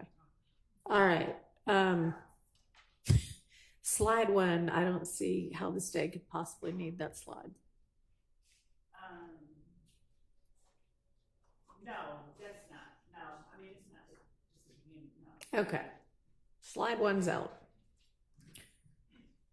Slide 2. This is just sort of. These are identifiers that APD has. Identifiers that APD has identified, and all right, hadn't there already been testimony about that? There has been testimony about snakes and tattoos and red flags. Yes. Okay, so that one's out too. If you say it is, it is. Huh? I mean, just to make sure we're all on the same page. What you're referring to as slide number 2 is the picture that has an arm with a tattoo. Yeah. Okay. Yeah. Which also, coincidentally, is the second slide in the attachment. That's what I'm going by. All right. Just didn't want to make sure you weren't All looking right. at the title page. And then Okay. We're on the same page. All right. Literally. Okay, good. All right. Slide number 3. What's y'all's argument for needing that? Okay, we can. Because we've still got some language on all of this too. So we can take out, we can take out all the language. Mm-hmm. We can take out all the language. Okay. Yep. Can you take that outside? John, may we be allowed to remove the Mondo board, the IT department? Yes, that would be wonderful. We're not going to use it, so out it goes. So y'all go ahead and, yeah. Not right now. Okay. What about these 5 pictures? So the pictures, Judge, are just as he's talking, he would. All right. So who are I see we've got Defendant Williams, Mr. Williams, Rich Homie Kwan. Birmingham. Are there pictures already in evidence of Yes. those 3 people? Yes. Then use the pictures already in evidence. How about the bottom 2? Who are they? Donovan Thomas is on the far right side. Is there a picture of him already in evidence? Yes. There is a picture of him in evidence. All right, use that. What's the middle 5th one? And this is Defendant Williams.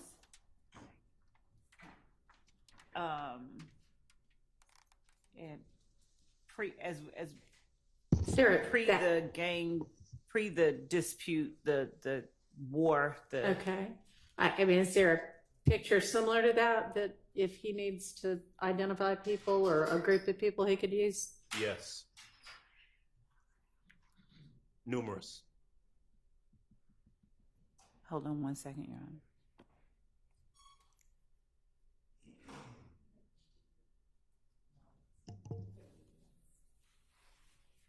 We have videos of the groups of All right, persons so you could do together. a still from a video.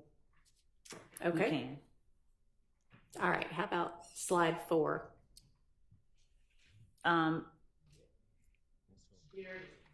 This is just, Your Honor, and our position regarding the displaying of these pictures is that they're demonstrative as he's talking about them.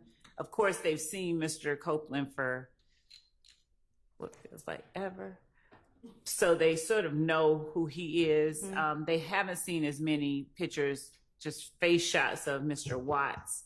So they're not, we would just put forth that there's. Is there a picture of Mr. Watts in evidence? Yes, But there they're is. demonstrative. Look kind of similar to this? So the reason that we would ask that the PowerPoint photos be allowed to be kept in is they're demonstrative. These are clear face shots of who they are talking about. There's nothing that is inherently or substantially more prejudicial due to the cumulative nature of these photographs that would cause either defendant to be in danger of being convicted of something or on something other than proof of the crimes we have listed in the Are indictment. they going to, for some reason, be talking about Mr. Copeland and Mr. Watts together, that they're like, Yes. it's going to be crucial for the jury to see here's Copeland and here's Watts? Not crucial. But he will be talking about a specific interaction, specific. Okay, well, he can antagonistic. talk about that without this. And if you need to like have the jury reminded, oh, this is what Mr. Watts looks like or something, just use something already in evidence. All right, what's this picture of some fence? The gambling house that Do we have pictures already in evidence of that? knew. Okay, then this one's fine. Slide 6 with the stack of money and obscene gesture. Hold on. Well, that's Mr. Copeland, and it was that stack of money and that flashing of it at a club that led to the conflict between him and Mr. Watts. So Okay. And we've also got video of him doing exactly the same thing. we don't have that video. Yes, we do. We've had a video and All tapes right, of well, him. don't talk over each other. Do you know what exhibit number that is? Your Honor, we initially entered the video in June. However, that was after 3 o'clock. And so we did not enter it again this time around. So I do not believe the video is in evidence. I'll double check, but I believe that was after 3 o'clock. Actually, good point there, because we do need to make sure when we're finally reviewing what evidence is in and out, that we make sure that everything that was entered in that little period of time is unentered, if you will. So, okay, this one's fine. He can use this one. Can I inquire as to exactly what the relevance would be of showing a picture of Mr. Copeland holding money and flashing the bird? Well, I mean, they said that was what had started a beef between him and Watts. The flashing of the large sums of money. Not the flipping the bird. I mean, I don't. Yes, no. The flipping the bird, I mean, it wouldn't have. Our argument is that it's relevant because it shows Mr. Copeland with that huge stack of money that we're talking about, and it makes. Is this the night of? It's. Or is this just? You say the night of, not Donovan Thomas. No, the night that the beef starts between he and Watts. No, Your Honor, it is not. It's just an example of him with a bunch of money. And holding money. An exemplar. Good word. I think it's January the 8th. The 6th, January the 6th. So it was the night, it preceded it. That's the night that the fight started that led to the arrest of, I think, Mr. Kendrick and Mr. Arnold the first time when Bloody J was punched out. So this is a picture from the night that you know, it all got shot up or something? I'll confirm, but that's After- what my understanding, that is January the 6th. How do we know it's January 6th? Where does that date come I don't from know. from the photograph? I don't know. Maybe they know what he was wearing to the club The that night. detective that gave it to us, so. My recollection is that he had different clothes on the night when he was flashing the money than he does in this particular picture. I do not believe. So do you have any kind of picture from that? I mean, if you can confirm it was that night, that's will. fine. Otherwise, it's just an example of, hey, Well, not just. here's what we mean about flashing money. No, the large amounts of money. Right. I think during the course of the interviews that the jury has heard, you hear them talking about a very, very large sum of money. Right. And, you know, one might argue or wonder, you know, what kind of money, how much money did he have access to that kind of money? Him having a stack of money like this. I mean, it could have all been ones, but even ones would have been a lot. I mean, I'm just saying. So, the relevance bar is, of course, as the court knows, is a low bar, and the fact that he's sitting there with that. Okay. Well, he also is flashing the bird, though, or flipping the bird. So that's a little bit offensive, I'm sure, to some of the jurors. So maybe there's why don't you find out whether A, this is that night, and B, if there's some other photo already in evidence with him with large stacks of money, okay? So we'll revisit that when we've got some more info. Yes, Your Honor. All right, slide 7. This just shows a couple of the, I mean, the Metro, but y'all, there's been testimony about the Metropolitan, right? TIG studios that Right. Mr. Copeland is alleged to have shot up, or believed to have shot up. We've had a number of crime scene photos ended of the Metropolitan, so there are a number of photos of that in already. So it doesn't, there's nothing, if Detective Dennis is talking about this, putting it up doesn't take extra time. It just orients the jury as to what he's talking about. So it's a demonstrative aid that orients the jury, that is helpful to the jury, that is substantially similar to what that is exactly what he's talking about. So there's nothing that should preclude him from showing it to the jury. TIG is who's? Think It's a Game, Right, is the company that Rich Homie Quan was under. That Think It's a Game Studios is inside that building right there. This one's fine. All right, moving on to slide 8. So this is several pictures of Mr. Thomas. We definitely do not need the Club Crucial Will Always Remember You part of that. Okay. And, you know, the language about whether he's a high-ranking member of a rival gang, I mean, It can come out. thank you. But I know it's asserted that he is, but this sets it forth like yes. fact, and that's for the jury to determine. Yes, Your Honor. I'm just trying to X over everything. Okay, so, Did you have something? I mean,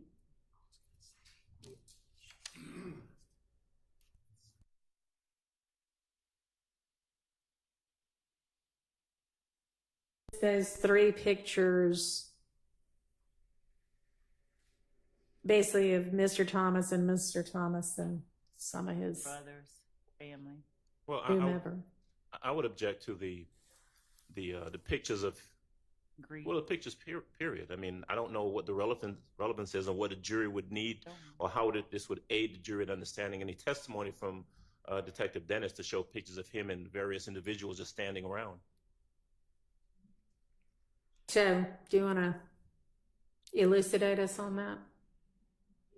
Yes, we can take. Okay. So they won't use that one. All right, slide 9.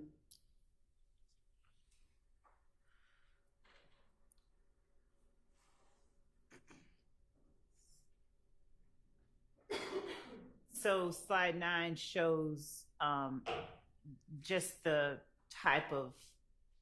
Are these actual posts already in evidence? No, we did not. Okay, well, if they're not, then I would think if you throw these up, that is more than demonstrative. So if you want to enter those as examples, we can talk Okay. about that. But Okay. otherwise, he can just testify that here's what happened on social media after the death. Okay. All right, slide 10. Your Honor? Yeah. I would be objecting to Detective Dennis saying this is what I saw on social. Okay, you understand that? Okay. It would be hearsay. And how would, well, no, what he saw on social media, he saw on social media. If he's going to say, I saw on social media and someone posted the following, I'm assuming that's for the truth of the matter asserted, and the post should not come in. I don't know who posted it. It would have to lay a foundation for the writing. So the fact that the posts were made and that they were publicly made is part of is the evidence itself, not that it's true. This death to the big homie sent the word out from behind the wall. What would you have the answer generally be? I mean, what would you presume his answer would be, or your question and his answer? Were there threats made against YSL in the moments, hours, days following Donovan Thomas's murder? Yes. There were public threats, social media posts, and the like. And these would be them. Okay, well, that would. Okay.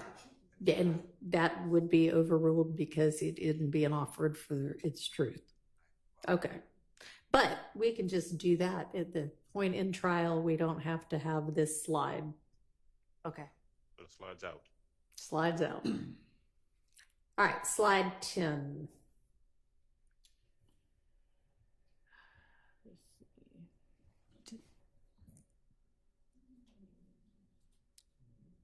Tell me, I guess, what I'm looking at and why he's going to be using this. So I think we can take this out. I think that this picture is already in any event. All right. Slide 11.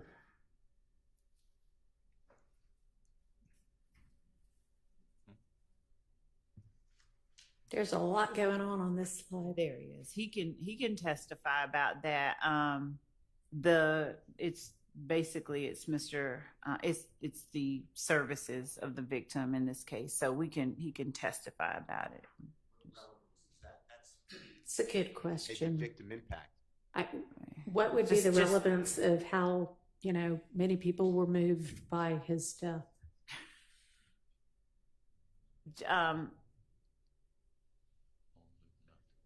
Judge, if I may come back to the court on that, I can take out the slide and as to the questions about it. All right. So 11's out. So the slide, yes, 11 is not going to be used in she'll get back to me on the relevance of how crowded his funeral was. He's very loved. And maybe it is. I don't know. But all right. Slide 12.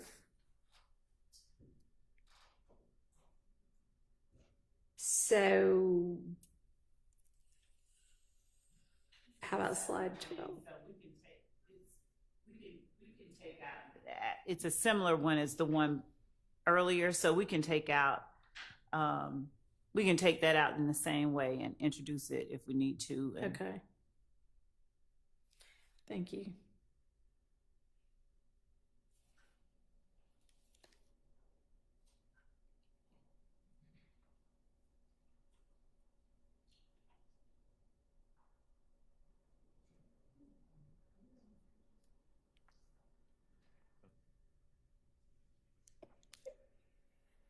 Is the picture with the placards from obviously some shooting already in evidence?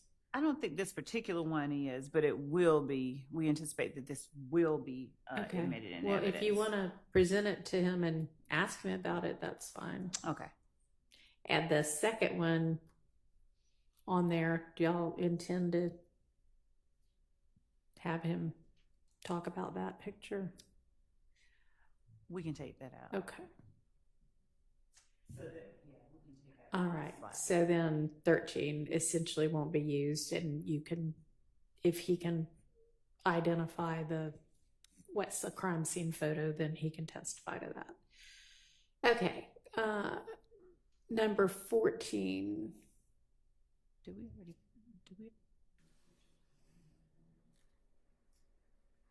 So, Judge, we don't have to, with number 14, we would need to introduce, I think, the photographs versus putting it up.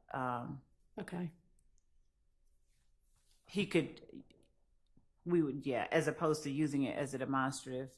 Okay. And I mean, if they're already in, then obviously if he needs to testify to them, he can. And if they're not in, he'd need to be able to, obviously you'd need to be able to lay the foundation. Right. But... And we may just get, some of the ones that are, as the court has already pointed out, some of the ones that are already in and put them on, just to use those as our exhibits with him.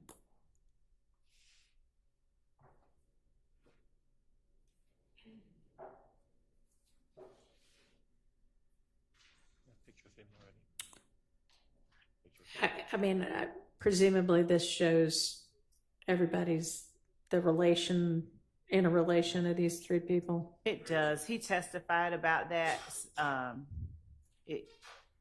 But this is just like putting faces to the names and sort of family diagramming, and I think we actually did that earlier. So it would be referring back to something that's already.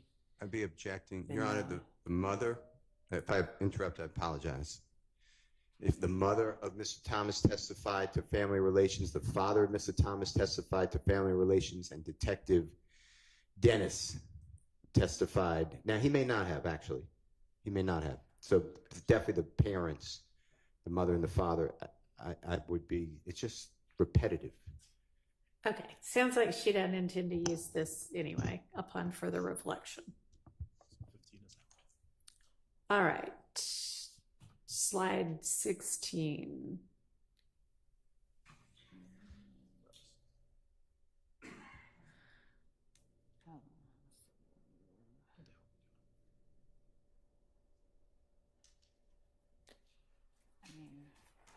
We still have a current intent to use this slide. We cannot use 16. Okay. Okay, 17. 17.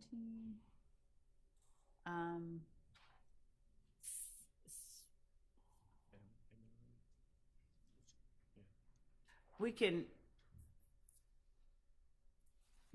as well not use. So what I think that what we'll do is just take some of the pictures, photographs that we've already admitted. Okay. And use those as the exhibits rather than trying to introduce whole hog. This sounds reasonable. So 18. Y'all still want to be using that? No, we cannot. Okay. We cannot use All right. Well, except that I think that the photograph in the bottom right corner were guns that were recovered. But I'll confirm with Dennis. I won't need so that might be something that we could use as an exhibit and not a slide. So if there's anything in this picture, certainly not the top three. Okay. But if that bottom right picture, if we do anything, we would tender it as an exhibit versus trying to put it in on a demonstrative slide. Okay. And these are all. It was the stuff that was collected from one of the vehicles. From an alleged rival gang? Yes. after the shooting at 1006 Hill Street. Actually, not the rival gang. This was the one that was collected from the people who were shooting back at the people who were shooting at okay. them. All right. Well, I mean, But I could anticipate some potential objections from the defense at the point in time if you seek to tender that, but we'll just deal with that at trial. But don't be surprised, because I certainly think if I were the defense attorney, I might have an objection to it. I think they wanted this part in because this is from well, the we'll other see. side. This is We'll the see guns what the from strategy is. from the other side. We'll see. Okay. Okay. That's what makes trials interesting. So 18 is out. 18 is out. 19. 19. We have not yet introduced that photograph, but I think that we've. The one on the bottom, or Yes, okay. the one on the bottom.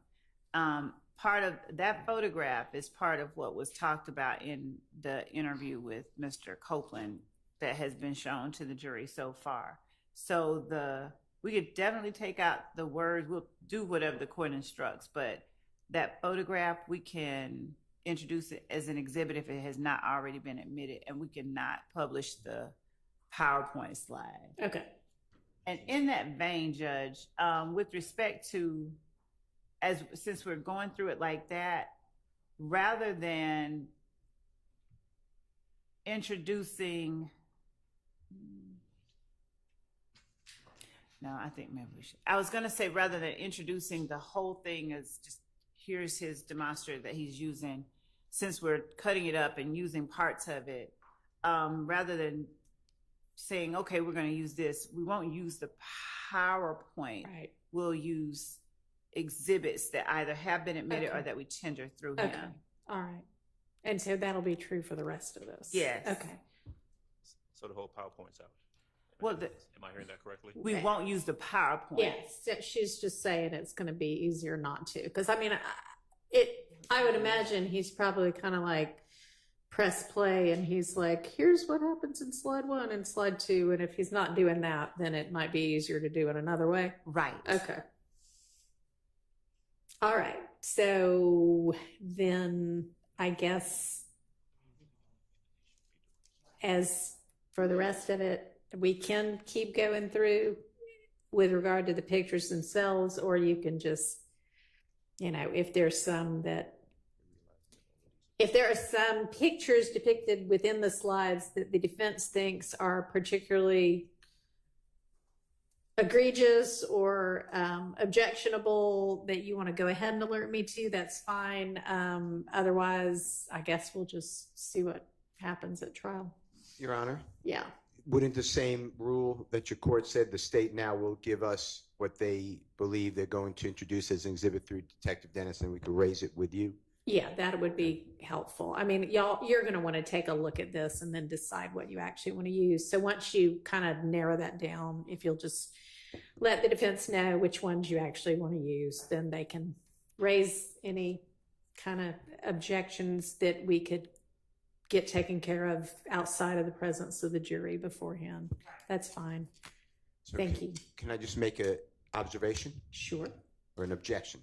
So before this honorable court took over, there were lots of objections as to, it was Detective Dennis allowing to say his investigation. So not a witness came in, the crime lab person didn't come in, just he was allowed to say, I learned of, and these CAD reports, I objected to everything on confrontation clause and hearsay, and the former judge denied it, so it all came in. I think the state, is about to do the same thing with the same witness, and I will be objecting again, and I also have this section. I'm looking for Georgia cases. Okay. It says, this is, I have a couple cases. This is United States versus Nguyen, Nguyen, that's wrong, 504 F 3rd, 561, 5th Circuit, 2007. Thus, while summary witnesses, which is what I call Detective Dennis, may be appropriate in complex cases in certain circumstances, they are improper for introducing evidence that the jury has not previously heard. We repeat our admonition that the government may not use summary witnesses for inappropriate means.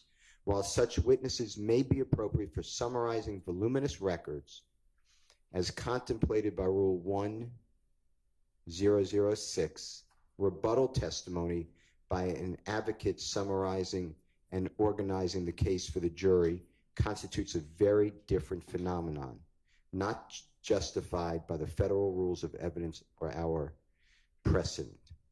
So, to me, this is what I call a summation or a closing argument, and I know that the court struck it, so I don't have the same exact situation as my motion to exclude this, but this whole thing is a closing argument. This is PowerPoint was a closing argument. I understand it's no longer like that. It's dismantled, and now we're going exhibit by exhibit and rulings.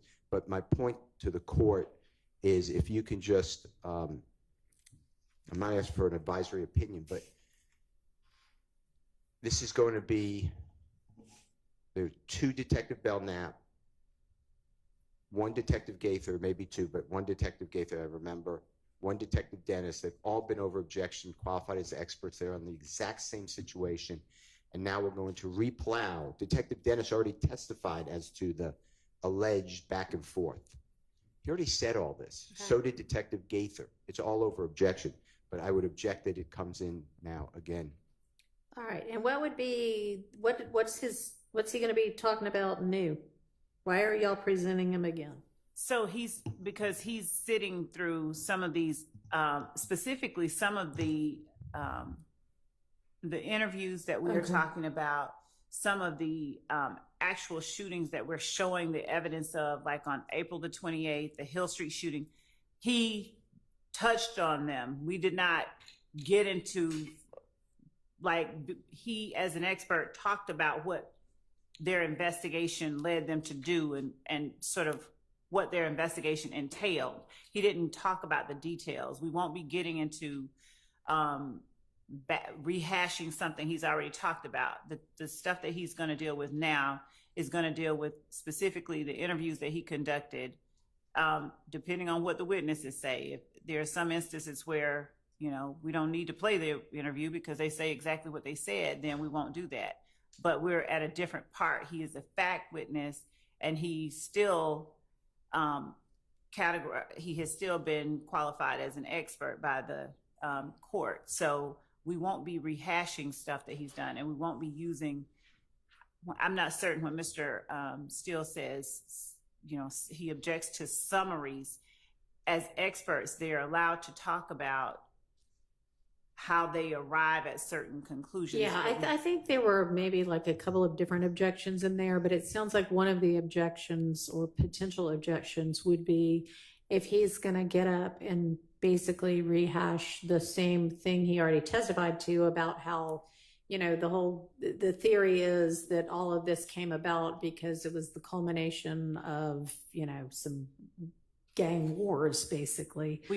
We've already that's already been covered, so he should not be testifying to that again. Right. We don't need to, but specific, like the April 28th shooting, the Hill, like we haven't put up all the evidence in some okay.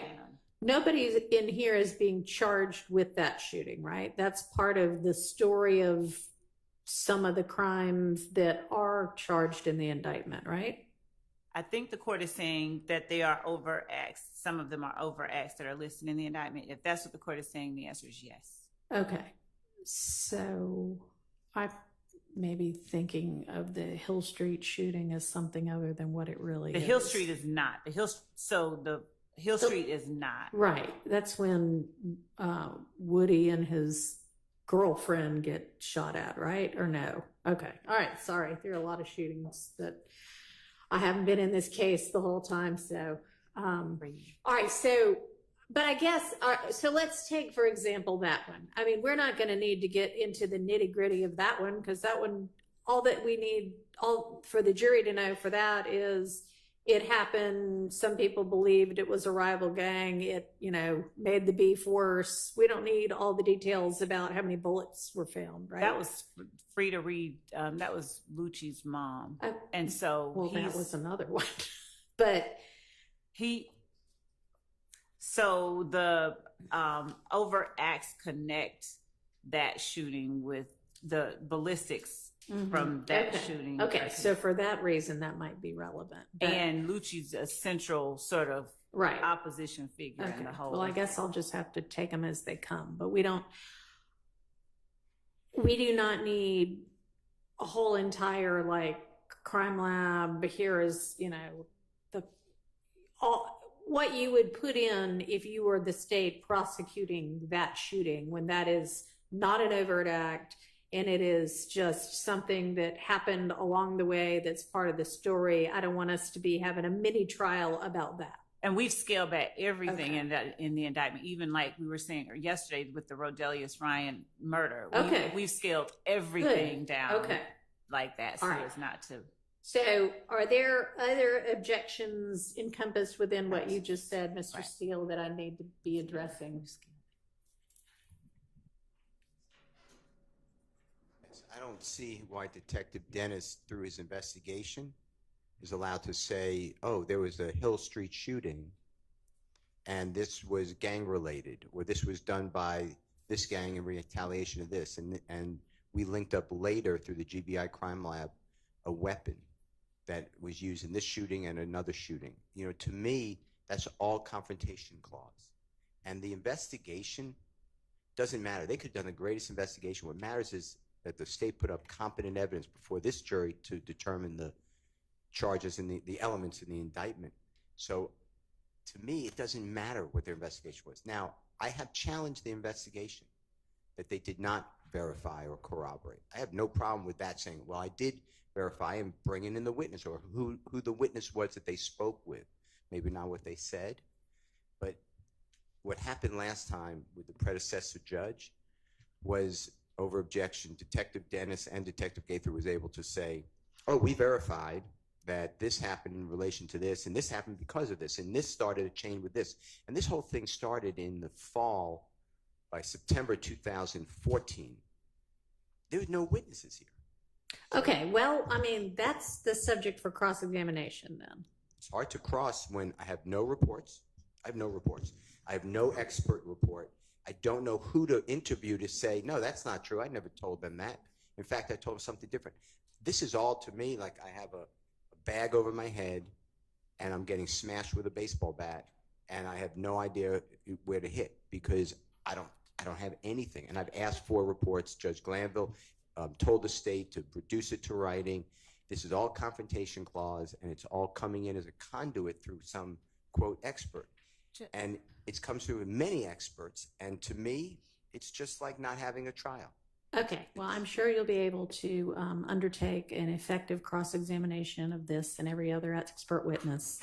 I have been told since I've been in the case in front of y'all in court that there aren't expert reports. Does that continue? And y'all were going to circle back and ask whomever over at APD to do an exhaustive search, even if people were retired. What happened from that?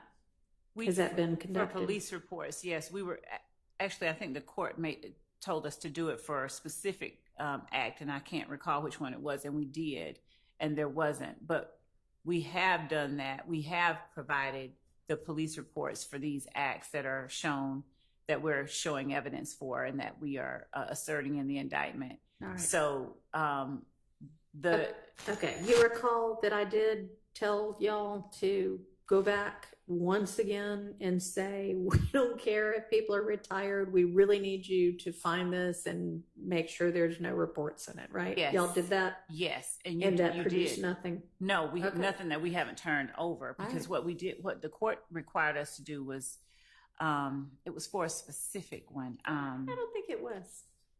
Hold on. I mean, it may have been for a specific one and then everything else. But anyway, if it wasn't done for everything else, do it for everything else right now. Your Honor, could we take a very brief restroom recess? We just had one less than an hour ago. So, no. I'm sorry. Okay, I apologize. Mr. Atkins is reminding me that you're talking about gang expert reports and things like that. Yeah. And yes, we don't have anything extra. We will go back again because I've gone over and asked homicide. I've asked gang. I've physically gone over to the gang unit, physically pull out boxes of stuff. I will continue to inquire. All right. Well, I don't know that, the best use of your time is to pull in boxes and look through them. That ought to be what the police are doing, but you need to direct them to do that. Yeah. And so with regard to the gang experts, did y'all go back and say to somebody over at APD and in gangs, hey, we need anything there is, even if these detectives are now retired? Well, we had done that before the court ordered us to. I know, but then I ordered you to, so did you do it again? Okay, so. Because I ordered you to. We have not inquired a second time, and I apologize to the court. We're going to do it again. I will do it. I pretty clearly told you to do it again. That's what he's reminding me. Yeah. Well, Mr. Atkins, you could have done it. Well, yes, Your Honor. I'll go make a phone call now. Okay. And can I mention something? It came out during trial, during a motions hearing, that there is what I'm going to call a black book. And it's all the gang information at AP. Okay, you seem like you know about it. I've heard about this before. Okay, well, I don't know about it. And we were given the Heisman. We were told that we're not getting that. Detective Dennis said he no longer works at APD, so he has no access. Detective Gaither said the same. Detective Belknap, who continues work there, says that's not for public information. Well, I would imagine it is not. However, if such a thing exists, do y'all know what Mr. Steele's referencing?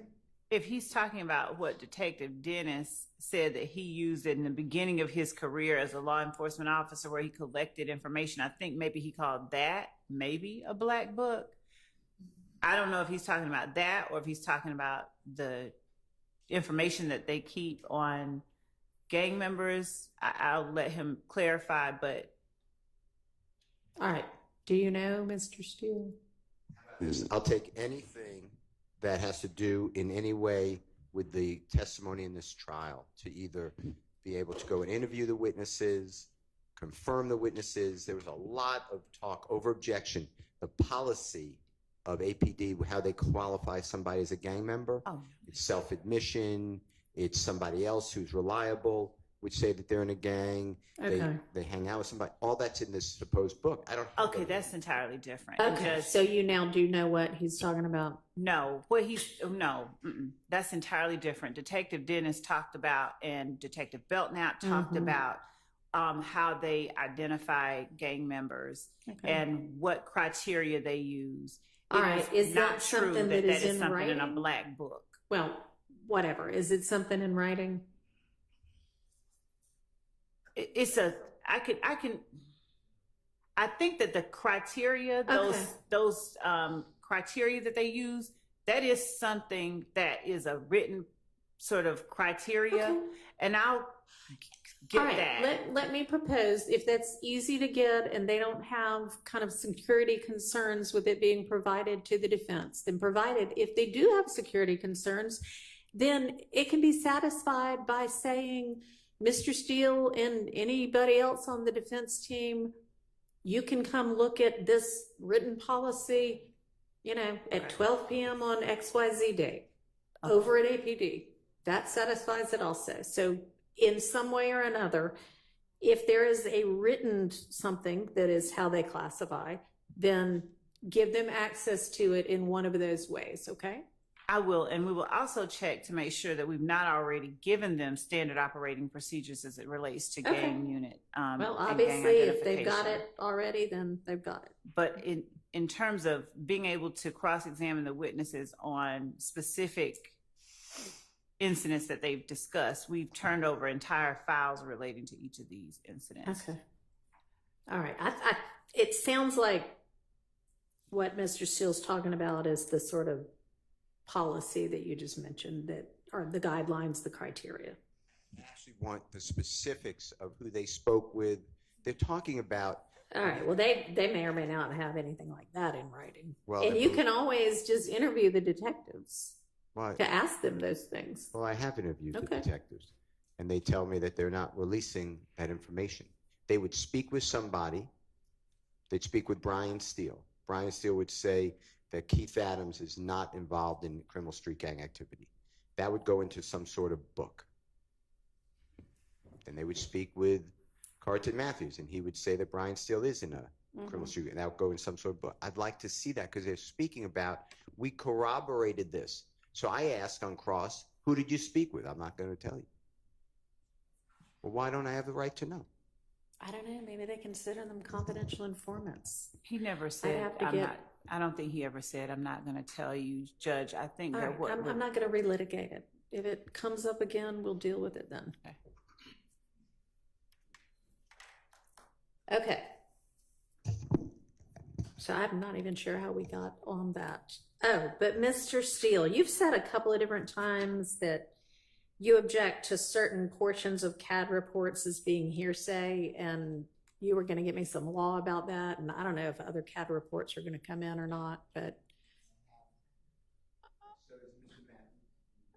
Okay, well, provide it, and that way I'll. But provide it to the state as well, because if it's clear law, then they can just redact those portions of CAD reports which might need to come out as hearsay. Okay. So I have KAMUSOKO versus state. I'm sorry, start over. Okay. I just didn't get that at all. KAMUSOKO Okay. versus state 362 Georgia Appeal 276 footnote 3. And what does it say? 868 Southeast 2D 252 2022. Says Camusoko makes no distinction between any particular statements and declarations, and therefore has abandoned any challenges he may have regarding particular statements or declarations. There is nothing for this court to review where the appellant has failed to identify precisely what statements he challenged. In addition, although Camusoko mentions in passing that whatever was said to the 911 operators was filtered through people who did not testify at trial, he fails to include either citation to authority or meaningful legal argument that the CAD reports were inadmissible because the 911 operators or other persons writing down the declarant statements did not testify at trial. He therefore has abandoned appellate review of any challenge to the CAD report on this ground as well, and that ground is hearsay and confrontation clause. It's in Division 2 of that opinion, but I read from footnote 3. All right. So, I mean, that doesn't establish that if objected to, it would have been an objection with merit. It's just saying, hey, you're raising it on appeal, you didn't raise it below, we're not going to deal with it. But it's right. But the CAD report okay, could maybe be you could come up with one that instead of saying this is a potential issue, says, all right, here's the issue, and in addressing it, here's the law on that. Can you try to do that? Thank you. All right. Okay. in this case in Division 2A, All right. where the footnote 3 is. Okay. And what the court said was it's admissible under an excited utterance of hearsay. It's Yeah. hearsay with an exception. Right. So Okay. my point is, some CAD reports they don't identify an emergency situation. So they're identifying a past event. So that would be a confrontation. Okay. Well, then you'll just, It depends if you on the plan CAD. to make that objection to every CAD report, then give me the CAD reports Right. and I will make a ruling. That's right. All right, let's do that. So that can be on the agenda for tomorrow. Okay, thank you for clarifying that. I do realize that there might be times. I just thought y'all had some kind of blanket, this part of a CAD report is always out. And that is not what we have. Right. It's like a Okay. 911 call. It just Yeah, depends no, on- I'm clear now with what you're saying. All right. So we've done the PowerPoint. So I am going to give us another quick break, but I'm going to say, and I'm going to say this once, and I don't want to have to say it again. And this is kind of what you say to little kids when you're on a road trip with them, is if we're taking a bathroom break, even if you don't have to go right then, if you could hold it for another 40 minutes, just take the opportunity to use the restroom so that we don't then 30 minutes into court again have to take a break because now you can't hold it anymore. Okay? All right. So we'll have a little recess.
I think we can move on to another task on our task list.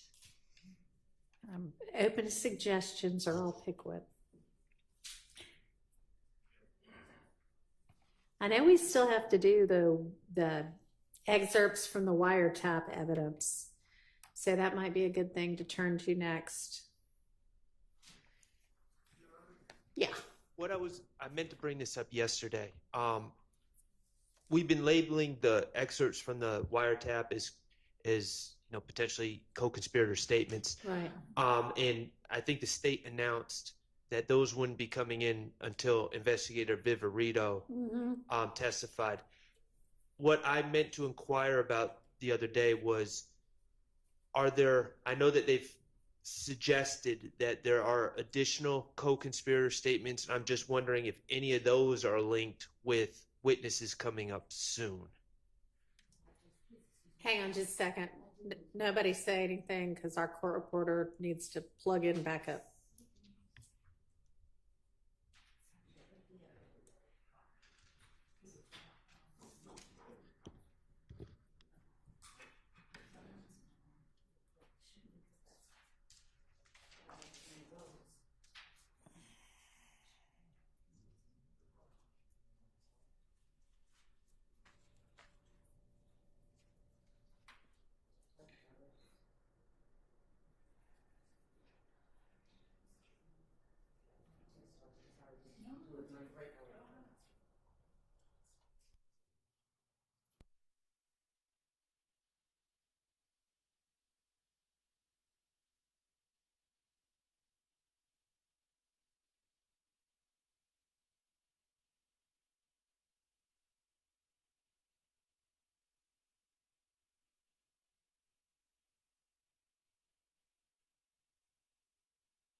Our court reporter's still rebooting, so I thought you might have something that was not something we needed to take down. Okay. Some research to do on our case tomorrow. So with Mr. Williams' permission and Ms. Adams' permission and the court's permission, I was going to do that at my office. And I will not be here tomorrow, if that's okay with the court. And Mr. Williams said that's okay with him. He could speak for himself, and Ms. Adams said that's okay with him. All right, sounds good. Thank you. Okay, we're back up now. So I don't know if all of what Mr. Sharp said got on the record. Do you mind just reiterating it? So, yes, I will. We put off. We suggested that the wiretap co-conspirator statements are going to come in through investigator Viverito, which would be later on in the trial. But I believe that the state has also stated that there are additional co-conspirator statements, or alleged co-conspirator statements, that are not part of the wiretap. And I was just suggesting if those involve witnesses that are coming up sooner, that might be something that we need to address. Okay. Do we have other co-conspirator statements that are not the ones from the wiretaps coming in through to investigator Viverito? So, since we won't be getting to the wiretaps until she's number 91, witness 91, in terms of,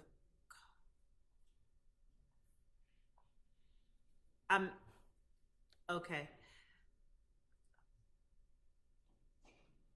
My question to the court is, would the court allow us just to go in order of the witnesses that are coming up and deal with the buckets of exhibits. Yeah, that's fine. And I think that's kind of what the defense might be trying to figure out is, do we have some co-conspirator statements that are going to be coming up soon? And I'm fine if it's easier to just say, okay, we're talking about co-conspirator statements now and tackle the ones that are coming up soon. That's great. Or if we want to go witness by witness through, here's the evidence that's going to come in with this witness. I think either way makes sense, but let's do one or the other.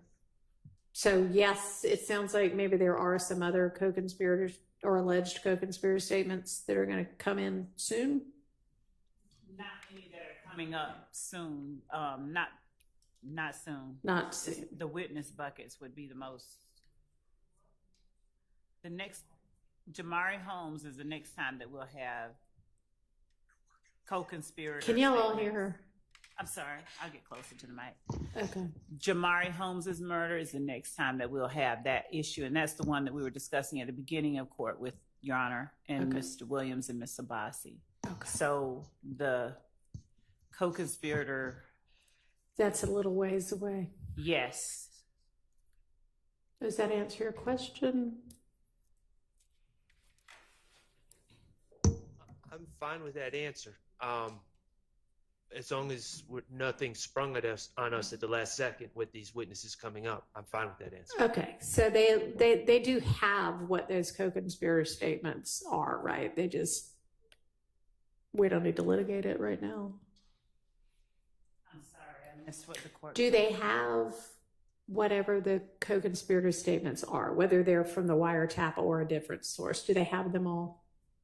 Yes.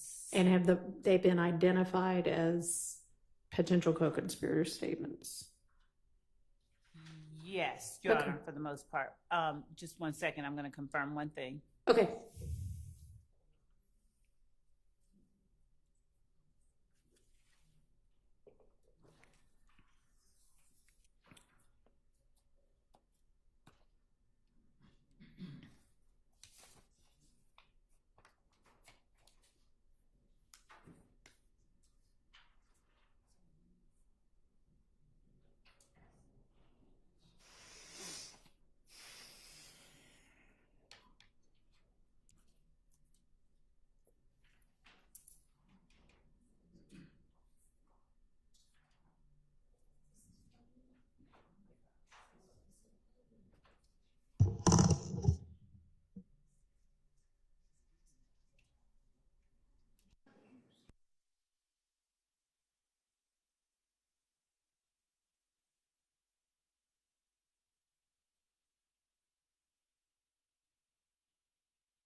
Sprinkles folder have potential co-conspirator statements in them. We don't have them extracted out. We just have the ones in there that we intend to use. All right. I mean, y'all ought to be aware that if there are jail calls by co-defendants, that those might contain co-conspirator statements. So that would be the only thing that might not be specifically identified. Is that okay? My expectations are correct. In line with the courts, the state is going to specifically identify those alleged co-conspirator statements. Correct. I mean, there's thousands of jail calls from probably, I'm underestimating, well, thousands, yes. So we would need to know what statements, when they're made, between whom and whom, if the state, because we would like to litigate these beforehand. I know the court would too. We've put in the Mike Sprinkle bucket, the jail calls that we're using. All right. So jail calls y'all intend to use are all in the Mike Sprinkle folder. The ones that the ones that we have identified that we intend to use, and those are the ones the court told us to use. Okay, so the universe has been narrowed, hopefully substantially. I haven't looked to see how big the Mike Sprinkle folder is, but If it's the same one that I think they're talking about, it's about 200 calls. okay, well, 15 minutes each. So that's 50 hours of. okay. Which I presume is one of the reasons y'all said let's hold off on dealing with what's in the Mike Sprinkle folders. So as the state, look here, as the state is itself going through the Mike Sprinkle bucket in further detail and identifies for itself the specific co-conspirator statements that it intends to introduce, please identify those as well to the defense. As soon as you know, let them know. So we have 14 in the Shannon Stillwell folder. We could start there since that is his client, Mr. Shart's client, that we could actually review. Okay. Let me get some clarity. So in the Stillwell file of jail calls, are those already identified? Just here are the co-conspirator statements, or are they just like, here's a 15-minute call, here's a 5-minute call? Here are the 14 calls. All right, and do you know what portions of those calls you? Yeah. All right, but whether you've broken them out or not, do you know what those are? Yes, that's why we put those 14 in there. Okay, so if you can, if that's what I'm saying, is once you know, here's call from January 2nd, that is 15 minutes. I'm going to use minute 2.5 to 2.9. That's the part I care about. When you know that, let the defense know that. Okay, so if you know that already, instead of us sorting it out here live, give that one of y'all sit there and type it up and send it over. They can look at it tonight. We can deal with it tomorrow. Okay. And similarly, do that for everything else. All right. Okay.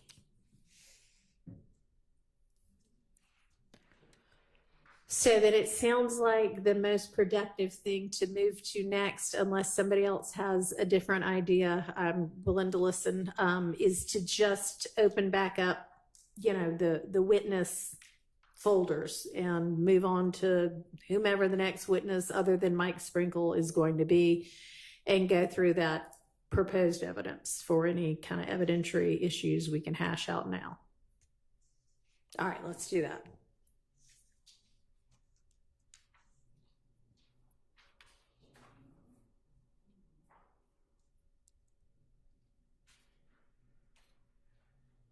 Why do I hear something?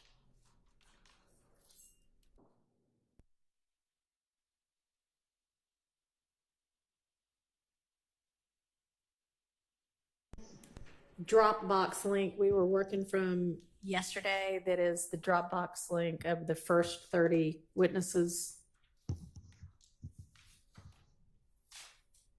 So if everybody can find that again.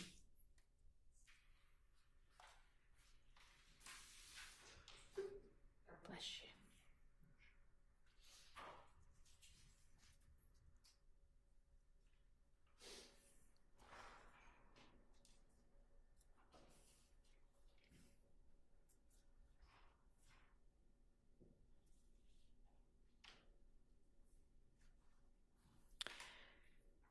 It's not easy to find it because sometimes instead of y'all giving each a new reline to your email, you just tag on to one that already existed.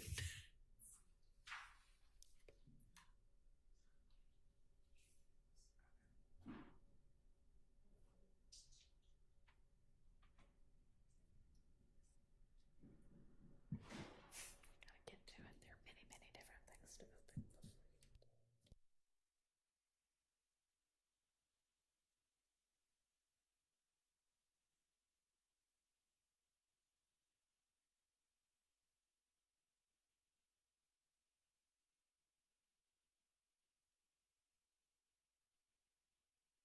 8th, 2024 email from Mr. Atkins. I'm pretty sure.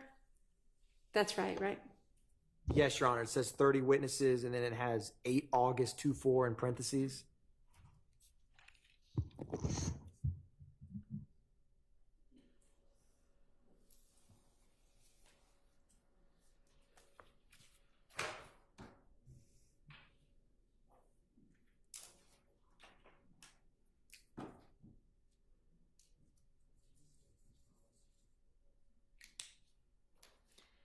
All right, y'all let me know when everybody's there.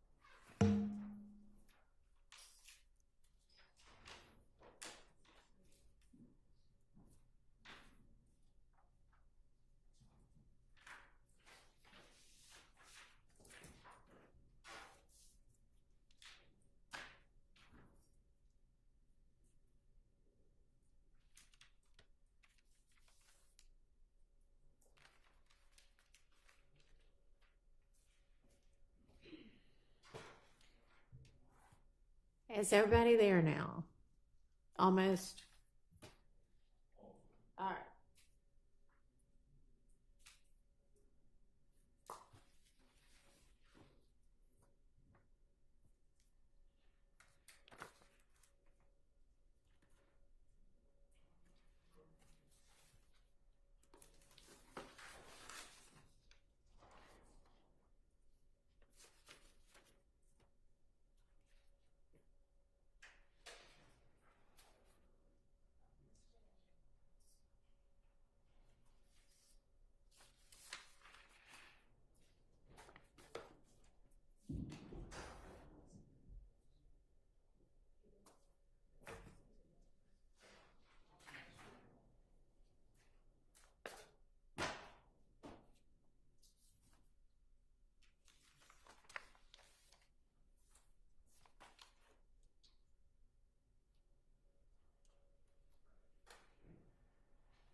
I'm waiting on y'all to tell me if you're there. All right, is everybody there? Has everybody got the 1 through 30 Dropbox link up? We have the folder. Kendrick has the folder. We have the folder. Okay, I don't know about you. great, thank you. All right, I've heard from 2 of the 6. Y'all ready? Okay, 3. Stay ready. Okay. Mr. Matthews, you got it? Yes. All right. Who else? Are you ready, Mr. Shart? Okay. Mr. Adams or Mr. Steele? Okay. All right. All right. Here's the one we're waiting on. Okay. You will catch you. Okay. All right. I think that we yesterday had gotten, other than Mr. Sprinkle, through. There was nothing with regard to any of the phone custodians, right? Not that can I have one moment, Your Honor? Sure.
All right, so the question on the floor was whether there's anything we need to look at with regard to any of those three cell company custodians. Your Honor, if they would like to stipulate, we can, as to those records, we can just bring in the records themselves and save that time, but. That would be nice. How about it? Miss Westmoreland doesn't want to. Okay, no, that's not going to happen. All right. Well, so we'll have three more witnesses, but with regard to the evidence within those, any kind of motion and limine type issues we need to deal with on those? No. Thank you. Okay. Then James Burney is the next witness listed. Do we need to look at anything with him? He's the expert from the FBI phone records. Okay. And this is one that I voiced an objection to repeating the testimony because Agent Racy talked about for a long time where the phones were located. The prosecution stated that based upon questions by some of the lawyers for the accused, that they needed to do something else. I'm still holding my objection because I believe it's going to be, I looked at the report, it's the same thing, maybe a little nicer because it was done nicer. And I don't mean to insult Detective Racy. He didn't have like a chart, but I just believe that it's the same. And by when the same, I'm talking about the April 26, 2015 shooting of the tour bus of Mr. Carter, a performer known as Lil Wayne. Otherwise, no, I don't have any issues with with Agent Burney. All right. And Your Honor, Yeah. per the court's guidance, this April 26, 2015, we are not discussing with Special Agent Burney. When he speaks on specifically the January 10, 2015 murder of Donovan Thomas, that's the only cell records he's going to be testifying to right now. He does analyzes cell site tower data for other acts in this case and counts. So he's one of those witnesses that testifies multiple times when that act comes up. So what Mr. Steele, specifically the April 26, 2015, we will not be calling him for that purpose. Correct, Your Honor. Okay, but so when he's called here, it'll just be for the January 10th, 2015. 2015. I don't see any issues with that. Okay. Anybody else? Nope. I hear. All right. Not hearing, but I'm seeing nods. No. Okay. All right. Great. We'll move on to the next witness folder. All right. GBI Firearms, Voss in Wheatsel or Whitesell.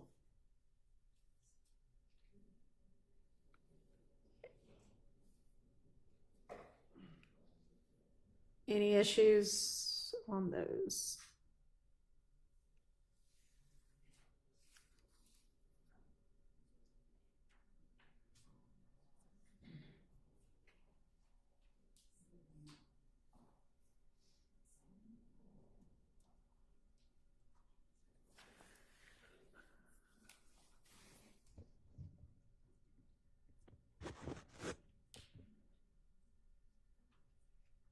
My understanding is that these witnesses listed are the witnesses that are going to be called. Is that correct? Mr. Voss is not going to be called pursuant to the information we sent to you all a few weeks, 2 weeks ago maybe.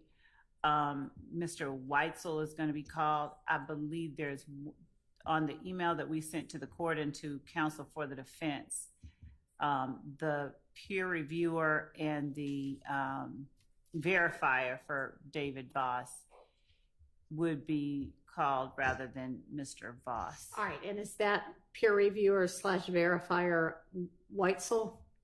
No, it's actually Vanna Kelly. Vanna Kelly? Okay. Yes. is that Ms. Kelly? Yes. Okay. Does she have her own reports? No. Actually, what we're doing is getting the data, the underlying data. So she verified these. And so any underlying data that she has that they may want, just in case they want it, we have to get that for them. Okay. It's unclear to me the work that I guess Miss Kelly did on this case. It's unclear to me what the work she did was, but obviously, Your Honor, there's potential for confrontation clause issues involving Miss Kelly testifying to the results. All right. I would presume, I mean, typically when they testify, they say, I ran all the tests myself. Right. And obviously, if they didn't, then that's going to be problematic. Right, it would be. She looked at the evidence under the microscope herself and came to the same conclusion. So she will be testifying to her own conclusions, not to his conclusions. Right.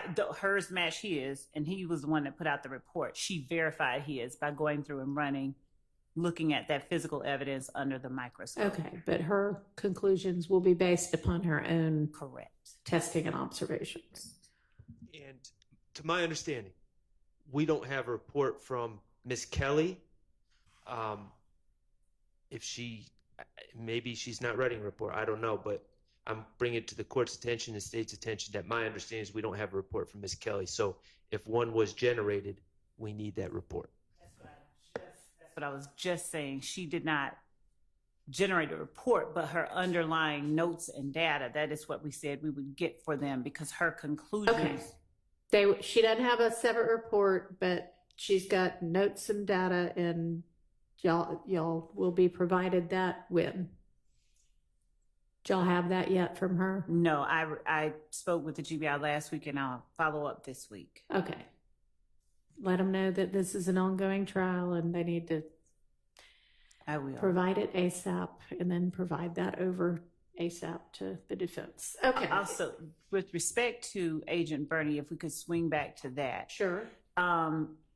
He will likely not be testifying until the end of September, in which case any time needed, we believe, for the defense to review his analysis of the April 26th incident would have, we believe, that rather than having him testify 2 different dates for those, for the incident here and the incident in April, would be obviated by the fact that he's going to not be testifying until the end of September, as opposed to having him testify at the end of September and then come back 2 weeks into October. So I guess we're asking for clarification on whether or not he can just be brought in, whether that is not enough time for them to look at the additional reports that they were given last week, or was it last week? Week before last, right? Okay, let's find out. The issue isn't the amount of time that we had to review Agent Bernie's report about the April 28th incident. The issue is that Detective Racy already testified concerning the movements of cell phones. And and the state seems to be justifying this on some sort of cross-examination. Really, the allegation is that Mr. Winfrey was moving with the bus, and the allegation, which I strenuously deny, is that Mr. Stillwell was moving with the bus. Mr. Stillwell didn't have a cell phone, so I'm not sure what the point of any of this is in the first place, much less hearing it for a second time. Okay. Yes, Your Honor. During cross-examination, they challenged Detective Racy that he was not an expert, and therefore that he could not testify as to what side of the tower that the phone was on, only the tower placement. Okay. And because it was specific as to what side of the tower it was on, that's why we asked Agent Bernie to do the analysis based on their cross-examination. I think specifically Mr. Weinstein objected that because Racy was not an expert, he could not testify to what side of the tower that the phone was actually on, which is important given the movements of where the phones were at particular times the evening or the morning of April 26th. So that's why it became relevant for us to get Agent Burney to do the analysis, because he can talk specifically about what side of the towers the phone was on at a particular time. All right, which phone? This was, it was Mr. Winfrey's phone, also the phone that we're identifying as Dolly White or Max's phone. There may be about 3 or 4 other phones that I can't just recall off of the top of my head, but all these individuals were ascended upon the compound, which is where they started, and followed the bus all the way up to the hotel. Okay. And then went down to the studio afterwards. Okay. And does anybody identify a phone as one belonging to any of these co-defendants? Not.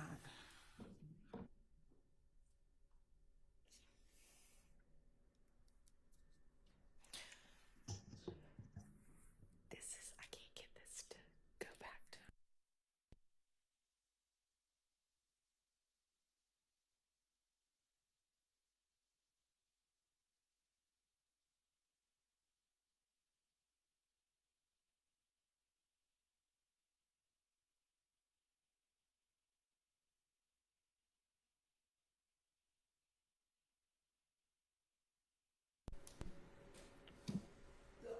Hang on.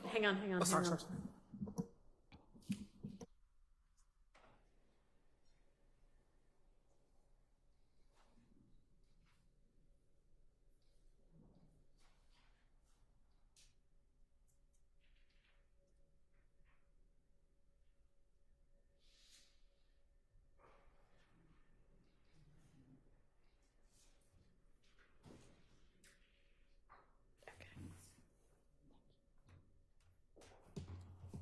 All right, go ahead. Only phone that he analyzed from these defendants here would be Mr. Williams' phone, because Mr. Williams' phone, we had that plotted that he was in Baton Rouge at the time of this, which was consistent with some of the testimony. Okay, so tell me why we need to hear from and we may, but tell me why we need to hear from Mr. Burney about the side of the tower that other people not on trial hear. Because it's a part of the conspiracy, and it corroborates what other people said about the movement and where everyone was at the time, and because they challenged it so much that we can only say that this is where the tower was, but with no more information. Okay, and was there testimony, whether there were cell phones for these people or not, was there testimony that X, Y, or Z co-defendant on trial now was with this crowd? We believe that some testimony will come in soon that Shannon Stillwell, although we did not have his cell phone, that Shannon Stillwell was present at the time of the, it has not come in yet. Okay, all right. So then, with regard to that incident, Mr. Burney's testimony should be on the narrow issue of, I analyzed these cell phones and I can say that it was this side of the cell tower. But we won't need, I would think, to go through, I don't know, but did Detective Gracie give sort of the overview of here's how we know all of this anyway, and here's what, you know. Correct. Okay, yeah. So we won't have to go through all of that again. You can just cut to the chase of, yeah, I know all of that stuff too, and here's what else I know. Yes. Okay. Yes. That works. All right, so moving back to can I ask you a question? Yeah. Does that exclude then Mr. Williams, who's in another state at the time? We're not going to hear about that again. I mean, am I correct? Are y'all going to bring that up again? Because that was testified to. in the sense that he received that document and he plotted that as well. Yes, but we don't have to go into the details of it. But I think it's a part and parcel of what was happening that night that they challenged. Hang on. Did anybody from the defense challenge the legitimacy of Detective Gracie's conclusion that Mr. Williams' cell phone was in a whole other state? I agreed with it. Okay, then if there was no challenge to that, that should need to come up again. Right? Can we ask him whether or not he plotted that phone? Because if he's going to talk about some of the records, we think it's important that at least the jurors know he didn't. If it's like that can be like a one question. Yes. Yes, and it was in somewhere else entirely, which I would think, Mr. Steele, at least you would like. Okay.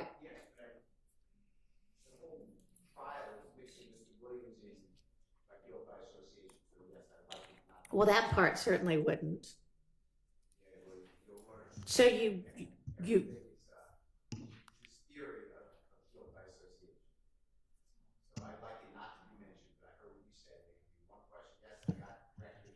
okay. All right. That is what I said. Okay, so back to the two firearms examiners who are going to be Kelly and YSL, where we can move on from that. Silence is yes here. Okay, so next is Officer Zaffa.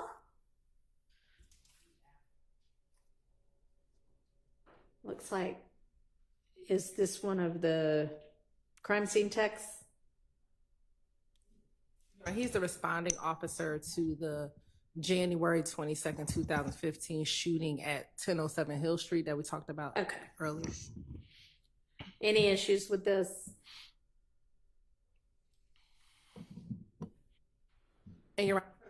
I think it's actually Officer Z Atha.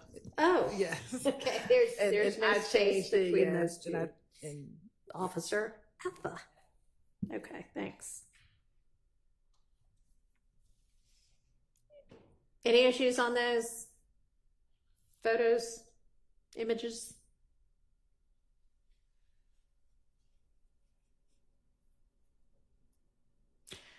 Are y'all just looking at these now?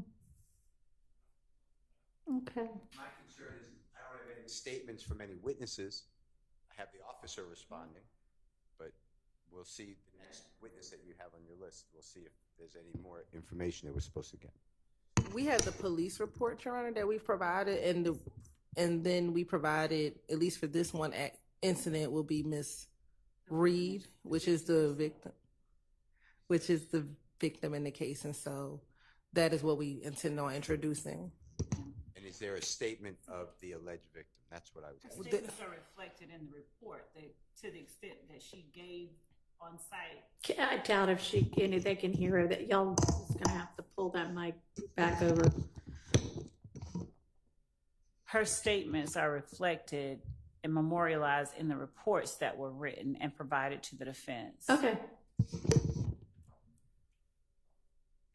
Just so we're clear, my understanding is that the allegation is her home was shot up multiple times, and so we do not have any written statement or any taped statement by any detective, taken by any detective, given by this alleged victim.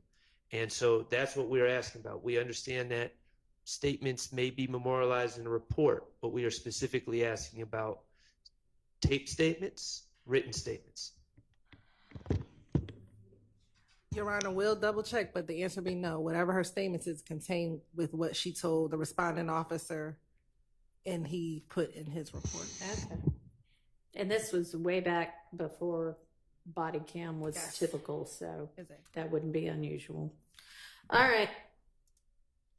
If y'all find something else, obviously provide it, but no, that to their best belief at this point, no, there's not anything. You have everything that there is. Okay, so I'm assuming that other than that concern, there aren't any issues with the these pictures that are included, since I hadn't heard any objections directed to those. Is that fair? Fair. Okay, thank you. All right, next is Sanders. I'm not sure what CST stands for, but crime scene tech Sanders. Very good. Also lots of pictures and images of their walking through the crime scene and documenting it.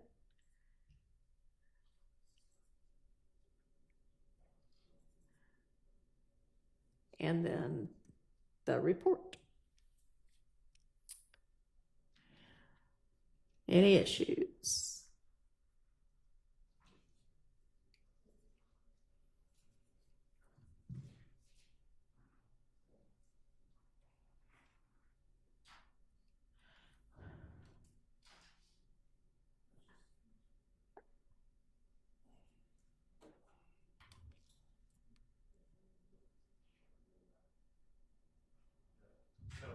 All right, thank you.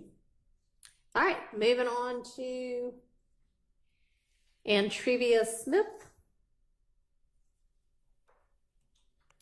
What is that, a video? Okay, any issue on that?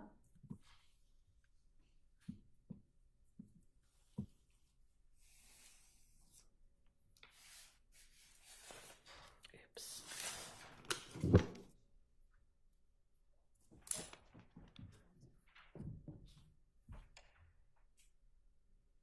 It's a short video, so even if you're watching it for the first time now. I was under the belief that they were going to introduce this video through Mr. Sledge, but We have it coming in through Mr. Sledge. He's the one. All right, hang on, and nobody can hear across the courtroom if we don't talk into the mics. I know it's annoying, but We have it coming in through Mr. Sledge. That's why we were just pausing, because it's already been an exhibit that's identified as coming in through Mr. Sledge, but it was Ms. Smith who gave it to the police following the shooting of her apartment to show the antagonism that existed between Mr. Sledge and YSL and Mr. Watts, whom she was also seeing. So that's the reason that it's in both folders. I would hope the questions are not articulated that way in trial, because it's Mr. Sledge arguing with another man over a girl. I don't know YSL how that fit in, but I believe the video will speak for I see. okay, well, that may be, it probably will. And if it's presented that way, then y'all will have some good subject matter for your cross-examination. That there's Mr. Sledge, since it was mentioned, Mr. Sledge said, oh no, it wasn't over a girl. Okay. We weren't beefing over a girl. All right, well, they'll say whatever they're going to say, and y'all can examine accordingly. All right, Sharon Latner's. These would be the CAD reports, I assume. So we'll hold those for tomorrow.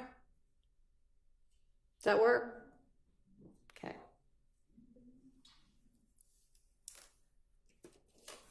And tomorrow y'all can tell me what parts of, if any of those, y'all think might be excludable as hearsay without an exception.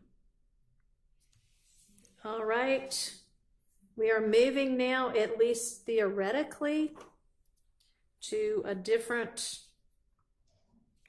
overt act, I think, right? So now we've got crime scene tech Turner, and that folder is empty, at least for me.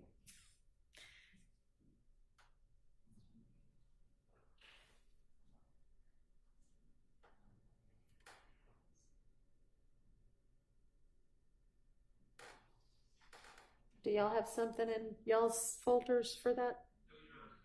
They're empty for y'all too? Okay, well, maybe that was just a mistake. Is there supposed to be something in that folder? I'm going to check. I think that we may have already All right, we'll come back to that one. Y'all check on that tonight. And that may have been the ones that they told us that APD no longer existed. It may have been the ones that we identified and told the defense about. There were about 127. From the hack from whenever Yes, that was? we had asked them for the physical copies, if there were any, because they said that the digital copies did not exist. Okay. And so that, I think that those were, it was Turner. It was Turner's Okay. photos that were those photos that we were trying to Those get. were lost in that several year ago hack, it sounds like. So that's why that's empty. That's what the photo lab Okay. told us. All right, moving to Jenkins. And these are just crime scene photos. Look pretty standard. Any objection on those that y'all anticipate? We don't identify any objections at this point. Okay. All right, Tyrone Dennis.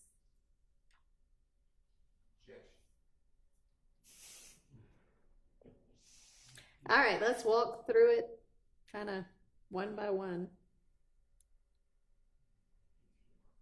All right, so the first thing is what's identified as States Exhibit 71, Act 78, and then the lyrics to Bad Boy.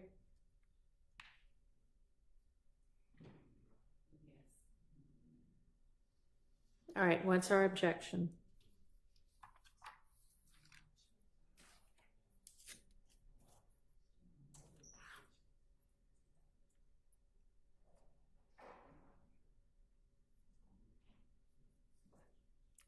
And this is only if this hadn't already been litigated. If it has, it has.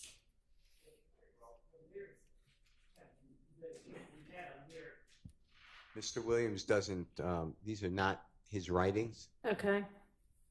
Somebody, Google, I was told Google, just put them down. I'm not telling you that they're wrong, but I'm certainly not telling you they're right. But it shouldn't come in this form. This is not how Mr. Williams made a song.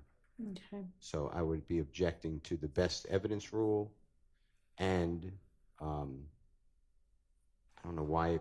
I don't know if the state is planning to hand it out as an exhibit to the jurors, flash it on a screen, but I don't believe that this is proper testimony. In addition to that, Detective Dennis, for him to claim here are lyrics and here's what they mean, I don't think he has any basis. I've asked him whether he,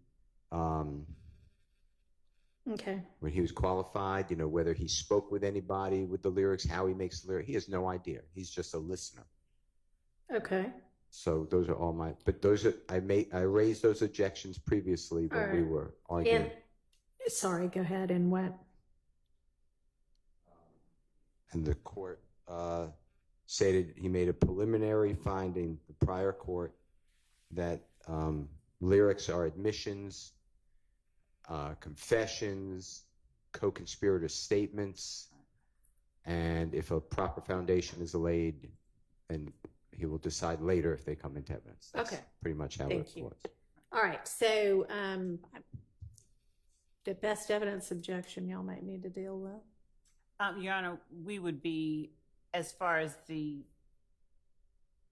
displaying or the publishing of the song and the lyrics to the jury, we would likely be doing it through Mr. Williams' words as he speaks them, and we may have a accompanying, it can be typewritten, whatever, transcript of the lyrics, however it is that we intend to display it, but that we can also provide to the jury in terms of their ability to more easily hear what is being said. Demonstrative aid. Yes, and as far as the objection as to the meaning behind certain words or lyrics, Detective Dennis would be talking based on his expertise in certain areas, particularly as a gang expert, as to certain meanings or certain language, but if there isn't, if there's a different interpretation or if someone else intends it a different way, then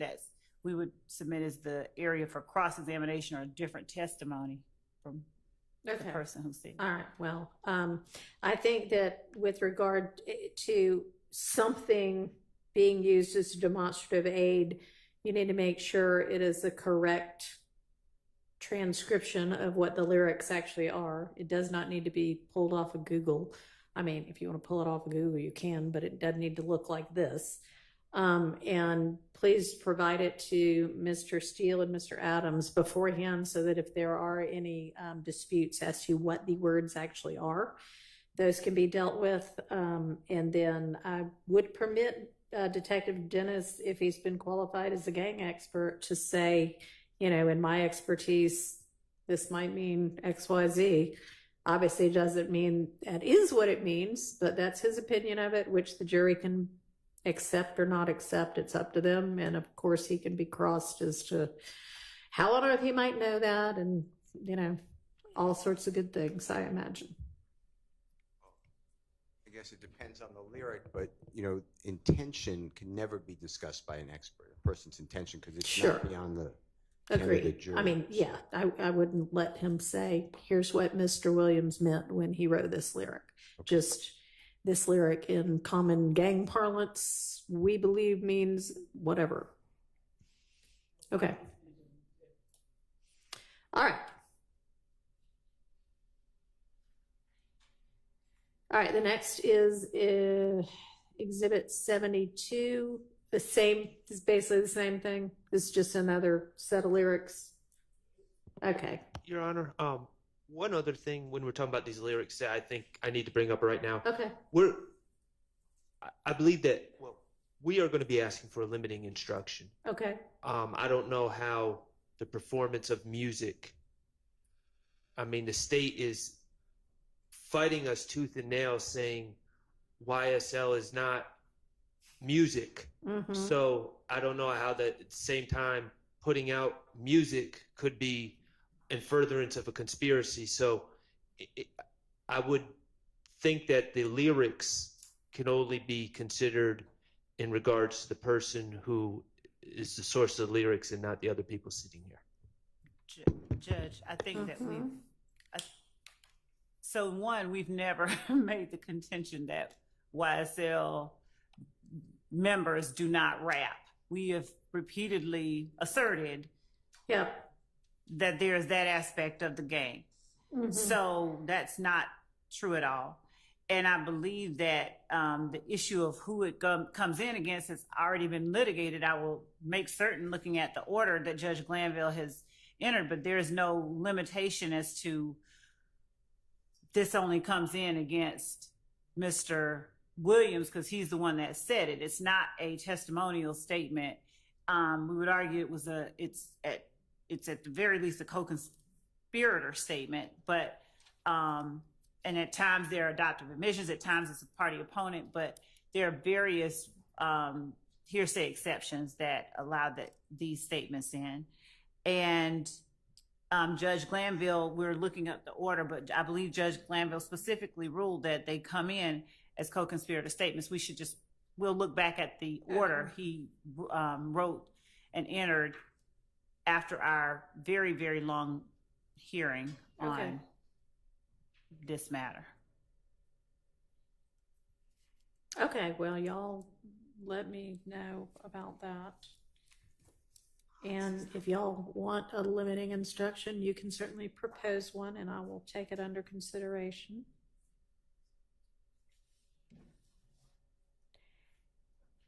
And, if it's a blanket, every bit of this is a co-conspirator statement, that's one thing. If some of them are one exception and some are another, I'll just have to look when I'm considering a potential limiting instruction.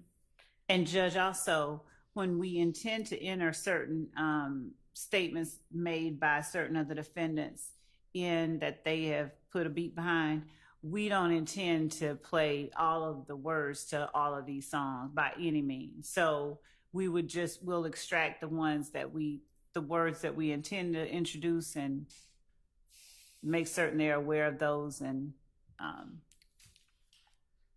Okay. tailor those to the order that has been entered in any order that rulings that the court makes.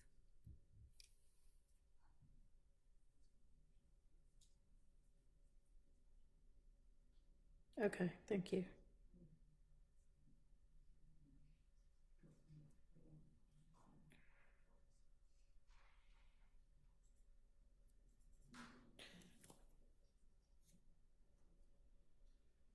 All right, so our exhibits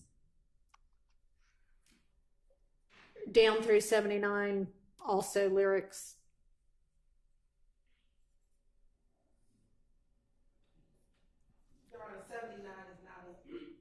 A lyric, 79 is so a video. sorry, then 71 through 77 are all lyrics.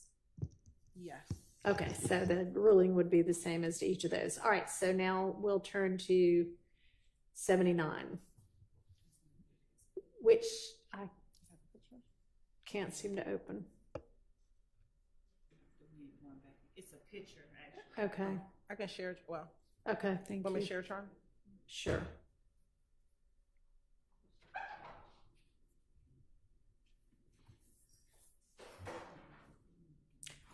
Why is it that it shows on yours and not on mine?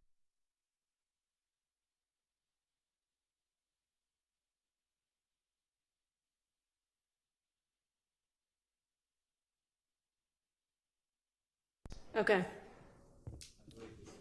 Okay, it's already in. But I don't think the caption. I couldn't hear you. What'd you say?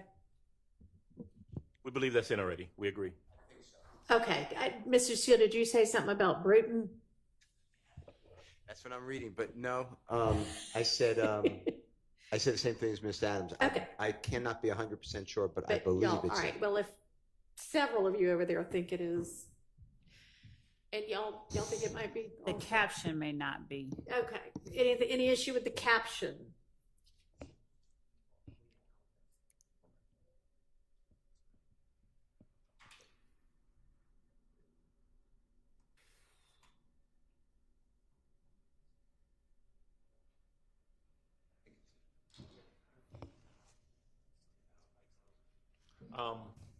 Not 100% sure. I believe it's in, or at the very least, it's been testified to. But I guess when we find the original. All right, y'all can let us know on that one then.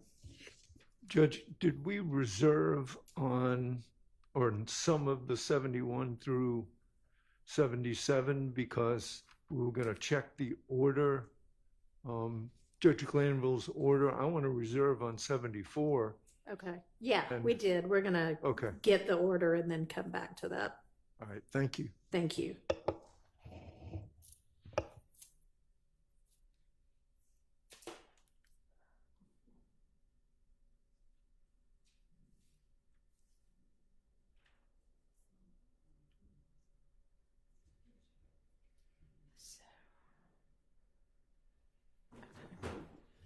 Suddenly.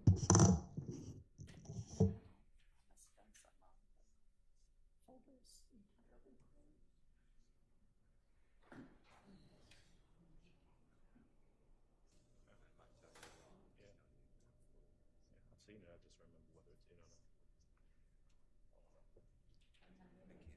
I just remember whether it's in or not.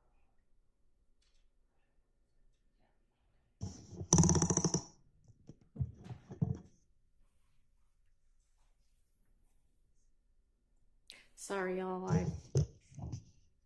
Somehow everything got closed, so I'm opening it back up. Okay, so then next would be Exhibit 82. Is that already in by chance? I don't believe it's in. I believe we've discussed it in regards to another witness Okay. previously. I don't have any problem with it personally.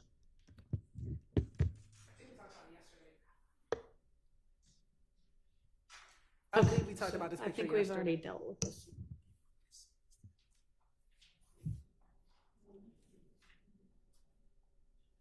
All right. State's Exhibit 83, what is it, Lima LL? not that up on my native phonetic alphabet. I got it right. Lima Lima.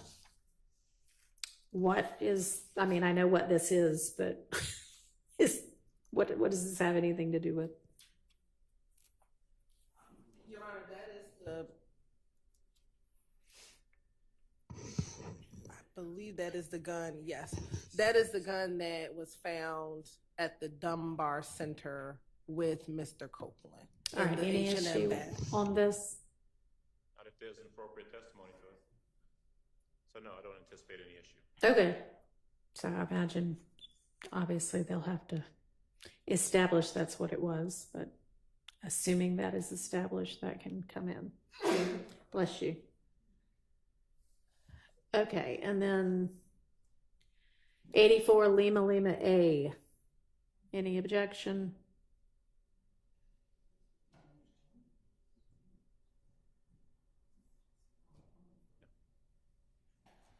If this is this the black and white picture, Your Honor? No, this is a video of a club.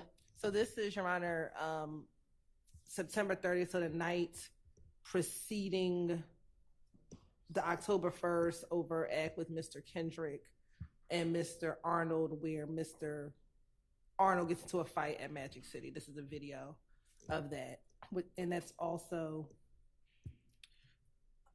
84, it's 84 LL A and 84 LL. Okay. Any issues? Evidentiary issues? Not assuming they can lay the appropriate foundation. Okay.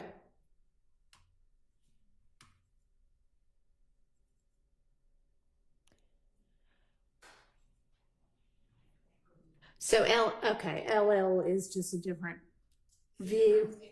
Okay. So, and then there's another 84 LL. LL and then 84 LLA. And then another 84 LL. Maybe that's a still? I don't know. Let me see. Oh, no, that's a gun. Maybe there's a mislabel. There's a mislabel, Your Honor. Okay. Okay, so whatever that gun is will need to be a different label. A different number, but I assume that's some gun that's some way tied to something.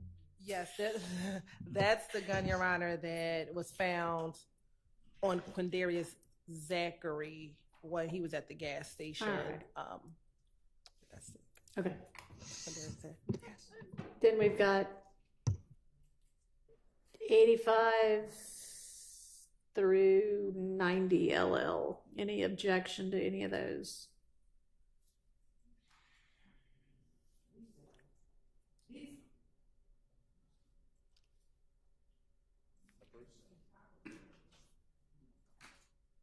One of them we've already.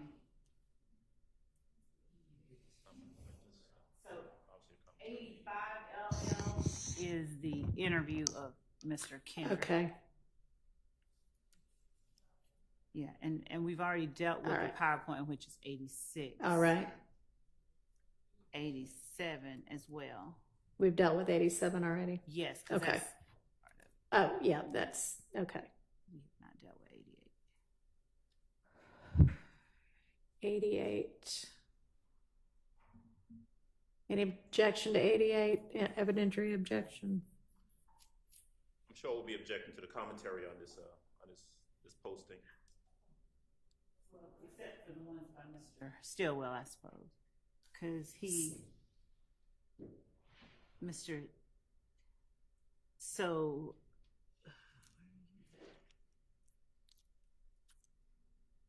yeah, okay. We wouldn't have any problem taking out anything that Mr. Stillwell doesn't post. Okay, yeah, I mean, that's going to be done for all of these kind of Instagram-y type posts anyway, right? Yes. Okay. All right.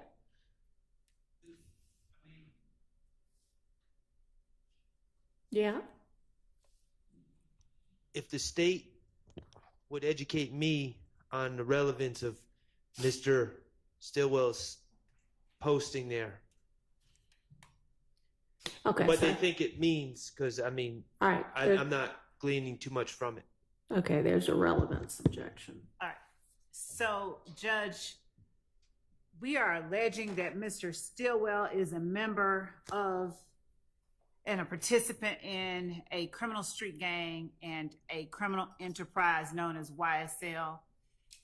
His donning of these red bandanas, one on his right hand and one over his head, and his use of welcome to be that red bee with the red heart, Day Paradise, on March 28, 2015, during the year or the relevant time of this back and forth that was going on, are all relevant to the allegations made in the indictment. So with relevance being Your Honor, I the bar that it misspoke. is. Hang on, don't interrupt. I'm withdrawing. Okay. I misspoke. I thought they were saying that someone replied to Mr. Stillwell, and I thought Okay, they were no, saying that was his She's post. taking all that off. Okay. All right. I'm good. Thank you. All right, thank you. And I think that's 100%. Anyway, not a heart. Had to get my glasses out for that one, but I think the argument would be the same. Okay, so that objection's withdrawn. Long as, yeah, you just need with all of these to take off the comments. Same with 89. Yes. Any issue otherwise to 89 LL or 90 LL? Well, 90 LL is not a photo, it's a video.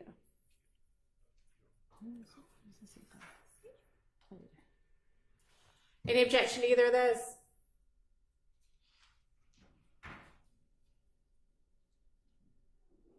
Your Honor, as long as they keep my client's comment on that exhibit as well, where he sarcastically says we beefing, mocking the idea that there's gang rivalries. Are we talking about 90 LL? We're talking about 89 LL, right? Okay.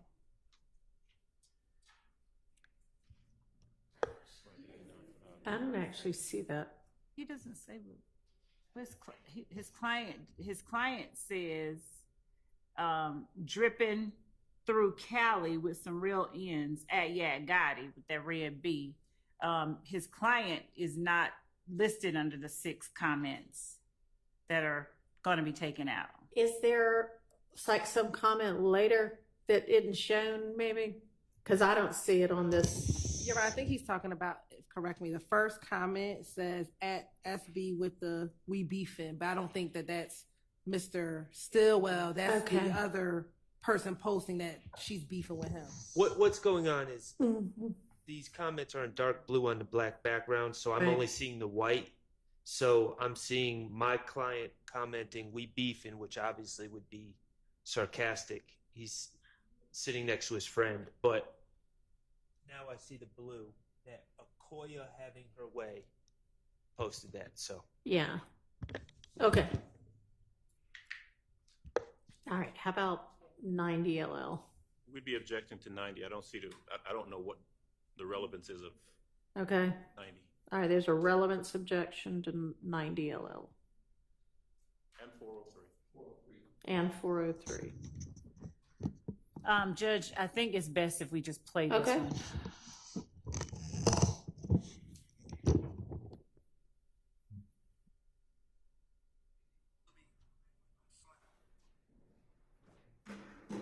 Big B, Lil B, Slime, YSL, Crip Killer.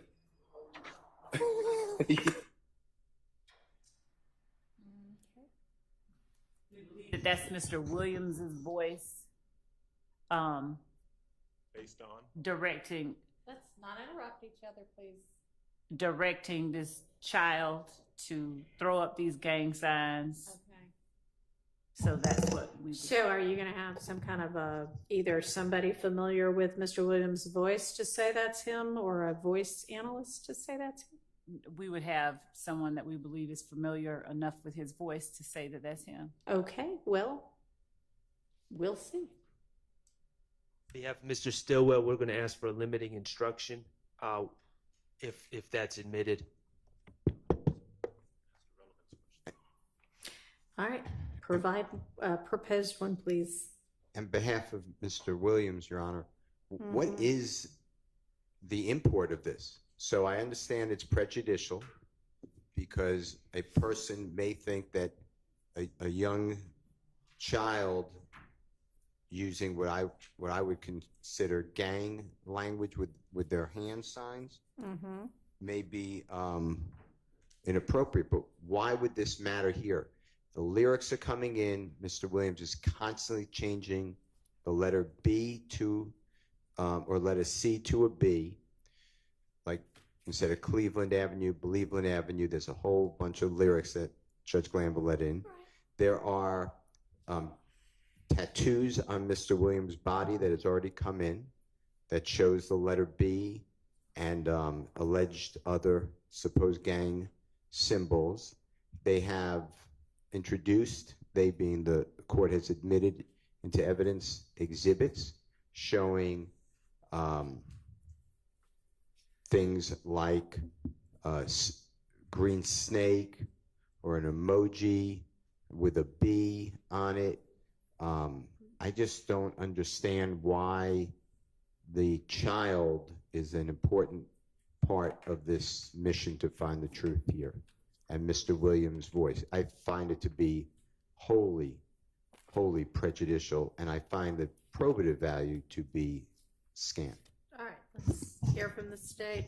So, Your Honor, as the court is aware, the rules of evidence are rules that favor admissibility, and 403 should only be used in extreme situations, and Mr. Williams, not the state, bears the burden of showing when something is shown to be relevant, it's presumptively admissible, and he bears the burden of showing that its prejudicial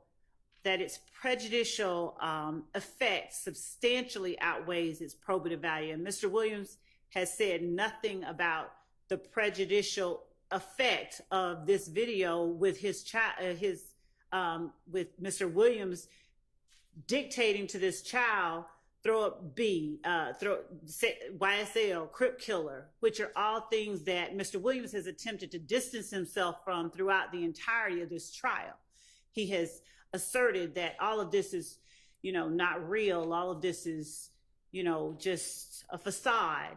And the more that the state is able to show to the jury that this is, in fact, not a facade or not someone pinning on Mr. Williams' designations that are not accurately pinned on him, then the stronger the state's case becomes.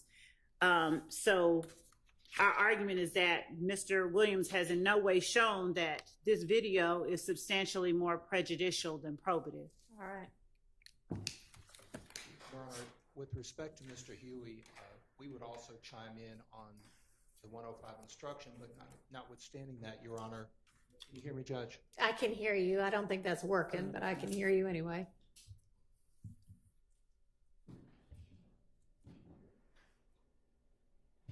Can you hear me now, Judge? Yes. So we would also ask for the 105 instruction on behalf of Mr. Huey, but notwithstanding that, Your Honor, this is extremely prejudicial from the standpoint of having a child hold up these gang signs and so forth and so on, what appears to be gang signs. And again, this is going to be one of those scant and cumulative aspects of a piece of evidence that if the court allows it to come in, it's going to be drug in for the sake of its prejudicial effect. Clearly what 403 says we can't do. So I would ask the court to take that into consideration. Okay, well, I'm certainly considering the appropriate law. Yes, sir, Mr. Steele. There's also another, I can't find the exhibit number, but there's a video that came in over objection that Mr. Williams is doing something similar, or someone's doing something similar with a child.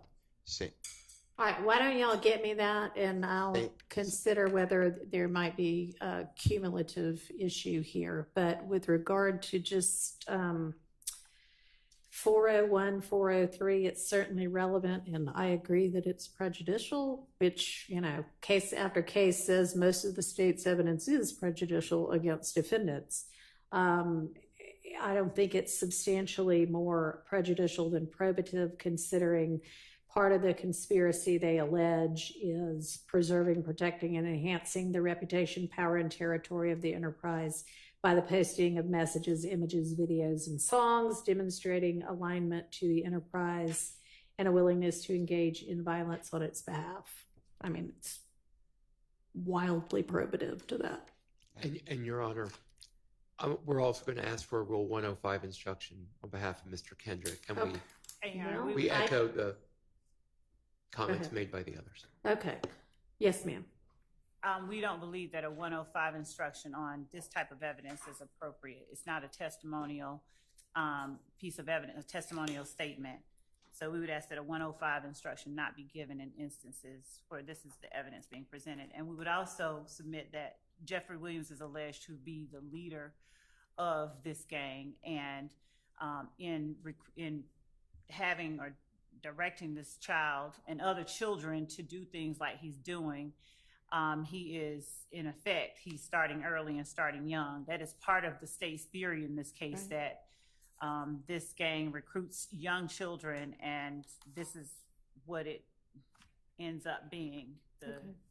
Judge, I think there's a piece of evidence that came in on, or we reviewed a child on yesterday, if I'm not mistaken, that we saw in an image. It was either posted. Yeah, but I don't remember that being anything that the child was doing in response to somebody directing them to do it. I think it seemed like the child was, I mean, I'd be happy to look at it again because that's not specifically what I was looking at it for then. But if that's what y'all are thinking about, you know. Well, that's one at least that immediately came to my memory. And do you recall that child was doing that in response to somebody directing them? I'm not sure if there was sound associated with that particular image, but it was certainly at the direction of an adult, and then the child was. Was it Mr. Williams? I believe it was. Yes, Judge. It was. It was the one of the two videos that you saw on yesterday, and when you listen to the sound, it's exactly the same thing. The child is being directed, and in fact, it's the same child. Okay. He says Big B, Little B. He doesn't say Crip Killer. He doesn't say YSL. All right, that is not cumulative if that's the only one that y'all had in mind. So that's I'm overruling those objections. Okay. I think that takes care of that. Witnesses exhibits, at least for now. Martinez Arnold. I see there's a plea agreement in that one also. Same grounds as before. Is there anything in particular on that one? I know there was. This isn't the same one we talked about before, is it? No. It's Mr. Sledge. Okay. It will be similar grounds. You know, he's testifying, so why do we need a plea agreement? And the state wants to put it in, my understanding. And it would be continuing witness because it's a statement, and he could testify to whatever, and then he can get impeached. All right. Well, continuing witness is only about whether something goes out to the jury or not. Correct. So that's not relevant to whether it actually comes in or not. And then it's the state's intention to use this only if you need to impeach him as to something? Correct. Yeah. Okay. Correct, Your Honor. And if he's truthful, then we don't need to accept, I mean, if he's truthful, then we don't need to go and show and introduce this as an exhibit. And I'm assuming they're talking about the factual acknowledgments, not the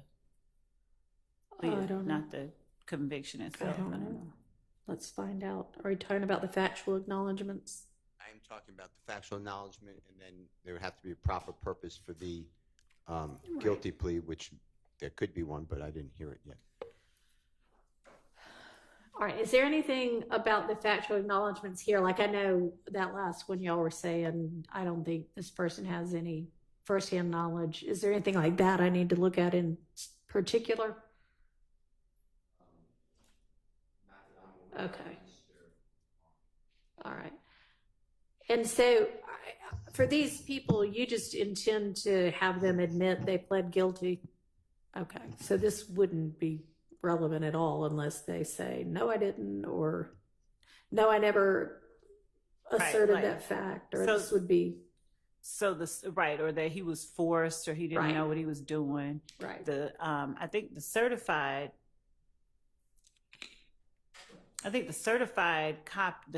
conviction might actually be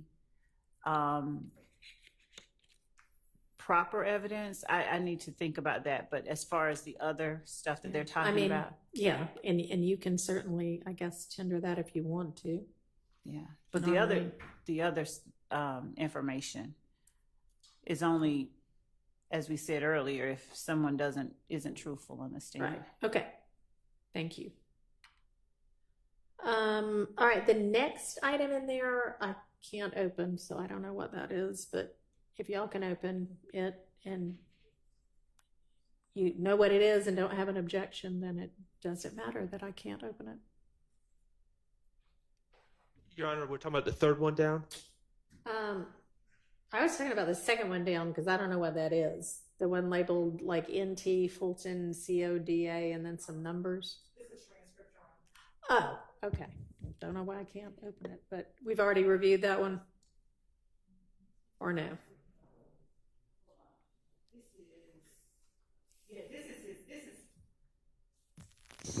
So this is a transcript of an interview with Mr. Arnold, and there is no need to enter this or use it unless we need to impeach him. Okay. And I assume it's a certified copy that y'all would use if need be. I mean, I guess it wouldn't have to be, but It's not certified? okay. You mean of the transcript? Yeah. It's not certified. It's just a... It's a hallway conversation. Say that again. It's a hallway conversation. It's Hallway not, It's not in conversation? court. It's a not like 130-page transcript of a conversation. Oh, Interview. it's not a transcript of the guilty plea. Right, no, Okay. it's an interview. Thank you. It's an interview. That's what I was saying. Okay. It's an interview. It's a transcript of an interview, which you don't assume you'll be using unless you have to refresh his recollection or impeach him. Right, Okay. that's what I was saying. All right. No problem. How about this next thing labeled recording? And let me just say, I don't know what Mr. Arnold's going to testify to or not testify to. To the extent that the state is ever planning on just playing I understand targeted impeachment, Mhm. but and if I've fallen short of expectations, I apologize, but I have not reviewed this transcript for any extraneous, irrelevant, Okay. prejudicial. And yeah, things. and thank you. Y'all don't intend to wholesale use that. If you did, that would be a problem. Needs to be targeted. So yeah, just regular old trial evidence. Okay, thank you. All right, and this next thing, which is maybe some sort of a musical recording. Interview itself. Ah, okay. I opened it up and it shows a musical note. I guess that's just my media player. Okay. And then this last thing is a picture. Photograph, yes. Any issues on this one?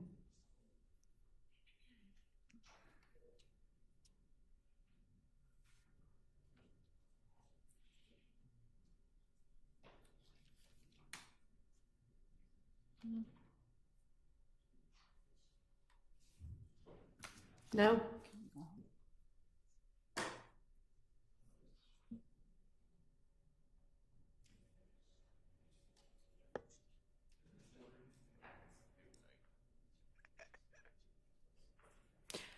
Okay, moving on to Officer Munson then.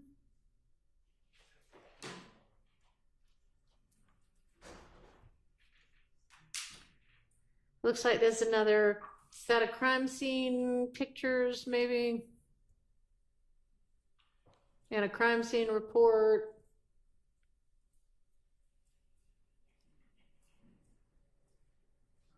Couple of crime scene reports. Any issues on those?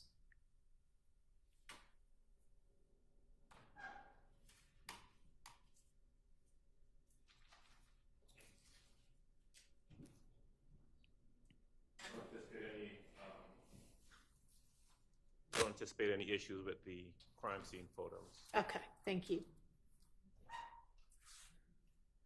All right, moving on to Jennings Kilgore. We are almost to the bottom of this grouping of 30. This seems to be a ballistics expert. NIBIN expert. A what expert? NIBIN, National Okay. Institute of Ballistics. Integration. He is a ballistics expert with a particular. NIBIN is different. It's a big time one, right? It's the one right before. It's not the actual firearms examiner, so it's a step before. It's a comparison to see if it's if these have the same characteristics. All right. Anyway, anybody have an issue with the evidence that's going to come in with this person?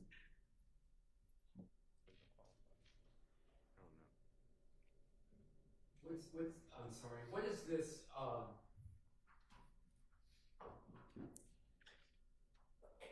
This is under. I'm trying to find out specifically where this. It's under the NIBIN reports. I don't know if I'm pronouncing that right. NIBIN charts. There's a document labeled Operation Planters NIBIN chart. Okay, I can't open that one either, but yes, and that's a summary of NIBIN matches that were. I'm having trouble seeing it in detail, but yeah, maybe because the black on the blue is a little hard to read. And we're all old and have old eyes.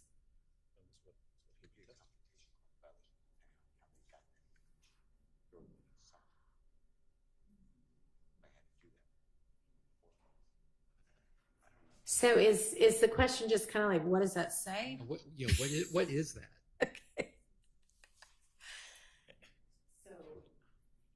So those are the chart with the black on the blue. That one is showing that there were 5 shell casings from a particular scene. The black on the blue is the address. Okay. The red lines are matches to other addresses where shell casings consistent with the firearms at the previous address were found. Okay. And there was, I think that we served in discovery, but I don't think we included in this list of exhibits. There is also an ATF NIBIN examiner that we didn't have in here that they also examined some of these shell casings from different sites. Both Kilgore at the Atlanta Police Department and ATF were all working in conjunction with one another. So there is one more person that we'll be adding to that, but we'll let them know well before we. All right. Well, if they're going to say the same thing, we don't need them both. We won't. We won't have. All right. So with regard to this kind of chart, I guess, now that you know what it is there an objection? Yes. I have one. Okay. Well, here's the problem, Your Honor. And before you were involved in this case, a lot of these prior incidents were Detective Dennis took the stand and the state brought out an easel and they wrote down all these different case numbers and they went through them real quick. On January 26th, 2015, there was a shooting at 841 Smith Street. I'm just making that up. Okay. And in this, and as a gang investigator, I determined that was part of this beef. Okay. We for a lot of these incidents, we have not heard from any witnesses that collected shell casings. There's been no chain of evidence. There's been no testimony about the collection of evidence. Okay. So this is just like coming in without any basis or any foundation, and it would all be hearsay. All right. Is he violate the Confrontation Clause as well? Is he going to be testifying that he received the shell casings from each of these and did the exams, or that other person from ATF that you mentioned, or how is this going to get used? When shell casings are collected, the first person that does that comparison is either Kilgore at APD or they're taken down to ATF to do that comparison. Mm-hmm. What Kilgore or the ATF NIBIN person would say is this shell casing here was consistent with or had the same general class characteristics as this shell casing over here that was found at this scene, and produce what we call a hit. Right. So is Kilgore going to be able to testify that for each of those blue boxes, he did an examination or comparison, and that's what he came up with? Yes. For everyone that we have a match for, either Kilgore or ATF,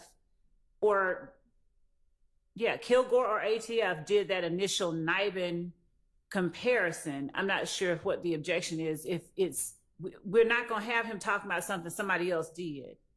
If that's okay. So I think one of the objections is that thus far we have not heard shell casings were collected from this firearm scene and provided to Kilgore, and then Kilgore obviously would say, yeah, I got them and I did this evaluation. Is that all of that foundation is going to have been laid in evidence by the time he gets here to testify to this? Yes, that's why we have the crime scene technicians coming up talking about what they collected. Right. So it sounds like by the time we get to this, that will have been done. Be a two-way connection, though. It can't just be we collected. I'm using an example. We collected. Certainly, we've had the crime scene, or we will have had the crime scene technician, I believe, from the January 10th incident. Mm-hmm. So we'll know what was collected, and it was sent to Kilgore, and it was sent to NIBIN, and we get that. But if they're going to say, well, it matches another crime scene, the expert in the lab can't say that unless we know. They can say, I guess, presumably it matched another bullet in the database or something like that. But unless there's a link to an individual crime scene, yes, we collected this and it matches up, that's still based on hearsay. Kilgore or whoever the expert in the lab would be testifying based on hearsay about where that other ballistic evidence was collected from, unless we hear from the person who collected the evidence. And we would. So I don't know why. I don't know why we're arguing at this level. We're not arguing. We're trying to clarify. So, for instance, and I can't see them, but the very top two on there, you know, they apparently say, okay, this crime scene A and crime scene B. We will have, and this person, Kilgore, will be able to say, I did a comparison of bullets from crime scene A and bullets from crime scene B, and they're consistent with having been shot from the same gun or something similar. The question on the floor is, okay, will we have already heard not only the chain of custody for Kilgore getting the crime scene A bullets, but the chain of custody for Kilgore getting the crime scene B bullets? Yes. So we would not have... Yes, all of the foundation. I don't think chain of custody, like, you know, specific, like every link in the chain would be necessary, considering we would have the crime scene technician who would have collected it. We would have the testimony that when the crime scene technician has collected it, it comes to my department, my being Kilgore. This is the case number 150261534. And I compared it to case number X. Okay, so we will have both, just so I make sure I'm understanding you. We will have a crime scene tech from crime scene B say, I collected all of this and I gave it to the crime lab, or whom, I don't know if this is I put it in evidence. I put it in the, you know, box or whatever they do. And then we'll have Kilgore say, here's the way evidence gets to me, and this got to me that way. Yes. Okay. Does Yes. that answer your question?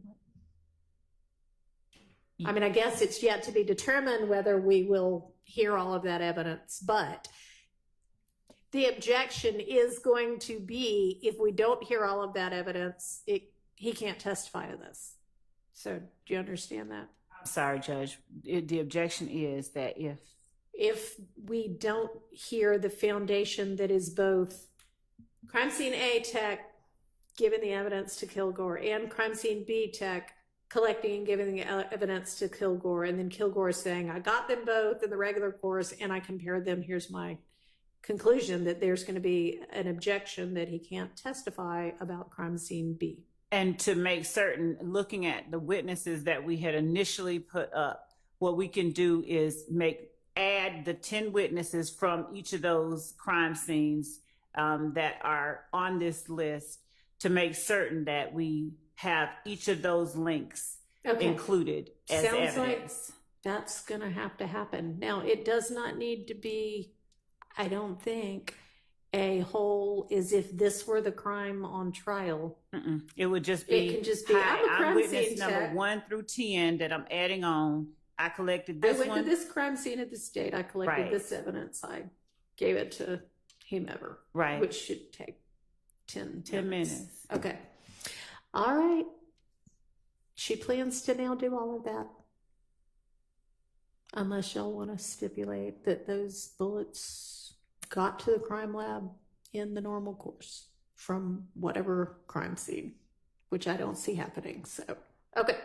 All right. So anything else with regard to Kilgore's, the evidence that would come in through Kilgore?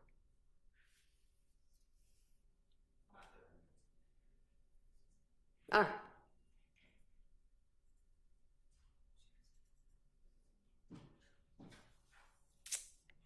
Then our witness number 30 on this list is Underwood. Is Underwood also a NIBIN expert? She's not. She's one of our and detectives and gang experts in this case. Okay. And she actually may have been the one. She was an ATF task force agent, and she also would have been instrumental in taking some of the evidence over to the task force versus APD's ballistics lab where Kilgore worked. Okay.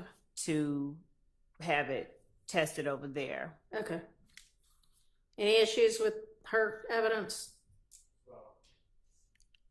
Yes, because it's going to be repetitive. She is an APD officer, and she's going to be supposedly or potentially the same treadmill of information about YSL and IFGang, and this is what the policy is of the City of Atlanta Police, why we qualify people in a gang, and we've heard it from Detective Belknap, Detective Gaither, Detective Dennis. They have 5 gang experts allegedly from the same exact, they work together. Is this a gang expert? That's what I said. She may be a gang expert, but is she going to testify as a gang expert? I don't anticipate getting into anything overlapping. And actually, we were, before this last conversation, thinking of not calling her at all.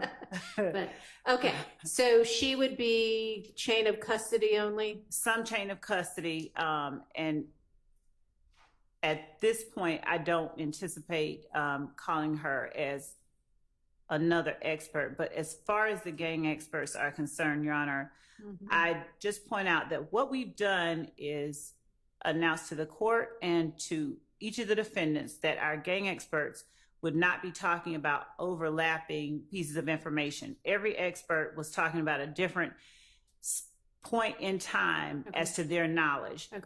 Detective Underwood had an earlier knowledge of this particular street gang than did Detective Dennis. Detective Belknap testified to a different slice of time. Detective Dennis and Gaither were 2 people who worked as partners during the same period of time. But when we are alleging that this is a street gang that has existed from 2012 up until 2022, you know, during the time of this indictment and even afterwards, and we have every step of the way had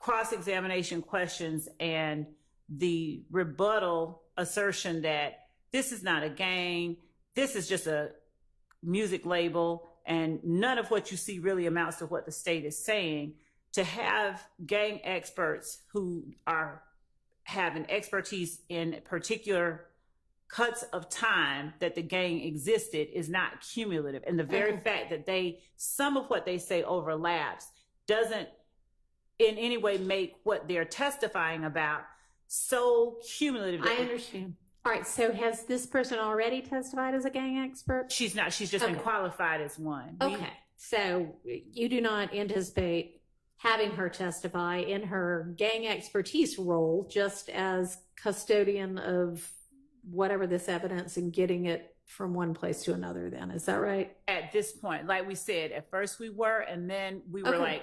All right, and I would think that if for whatever reason you decide that's something you think you need to do, let's address that, because I don't think we need to hear, and I hear you saying we haven't heard the same thing, but we don't certainly moving forward need to hear the same thing.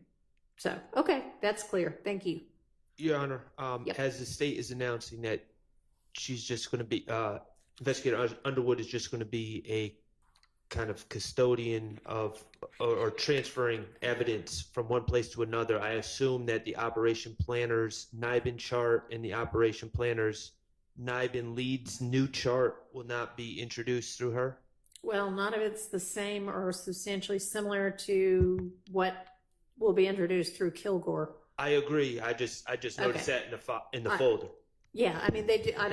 Again, I don't know why, but I can't open a lot of these on this computer. But is that the same thing, or is that something different? It's a colorful picture showing like a flow chart involving the information that Kilgore has. Generally the same? It's all the same information. It's just presented. It's more colorful? Yes. I mean, pick one or the other. Okay. All right. Is it easier to read than the other one? It is. Okay. Well, you can always switch the witnesses that you were going to use that for. But yeah, we don't want to see it twice. But okay. All right. That gets us through our first 30 bucket. We haven't done Mr. Sprinkle. Well, yes, other than Mr. Sprinkle that everybody wanted to come back to. All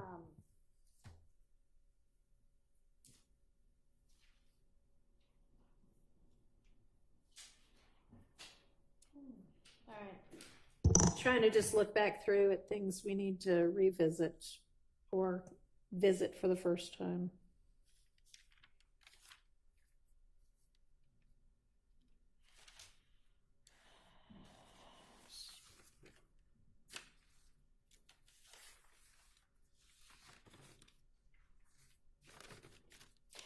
Okay, so I think this is a good place for us to stop today. And then, tomorrow, other than the potential hearsay and CAD reports, which we can take up, we can either move to the next 30 and do the same thing with regard to them, because they're going to have to be done at some point when the jury is out, or y'all don't seem to want to reach the wiretap stuff yet, but as quickly as y'all can specifically identify that and get it to the defense, then we can get to that. I think it'll be easier once they actually have targeted information about that. Yes, sir. I don't know why necessarily, but the state specifically identified jail calls for my client as they've stated, which is, I believe, 13 or 14. I've reviewed those. Okay, so tomorrow we can tackle those. And I'm just warning everyone, other people, not in a, I'll just say it affects. Alerting everyone. I'm alerting everyone that it affects more than just my client. Okay, so everyone might want to take a close look at those before tomorrow. Okay, anything anybody needs to put on the record, make suggestions about for how to be efficient tomorrow, anything like that? Your Honor, it's State's Exhibit number 55W, which would target the child with the hand signals. Okay. If you can, it's 55W has been shown to the jury. Would it be easy for somebody to pull it up on screen for me? And is this just a still photo or is this a video? A short video. Okay. It was played for the jury. All right.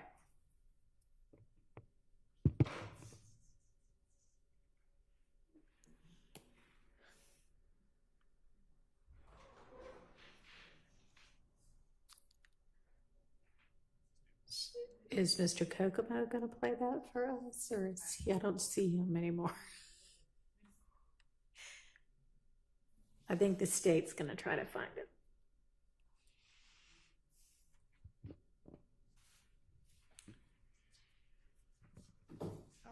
Yesterday's, I just don't remember that, but it's one that was played months ago. Yeah, you come outside the house. Take a little while for caution. Okay.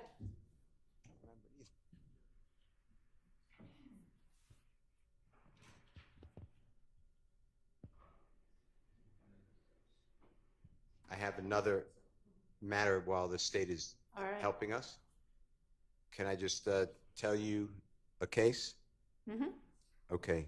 So I believe that my concern about when it's dealing with the RICO conspiracy in Brutin, and then the person in custody is giving a statement, confrontation clause statement, talking about the enterprise, let's say. Okay. I have found that my argument has been rejected.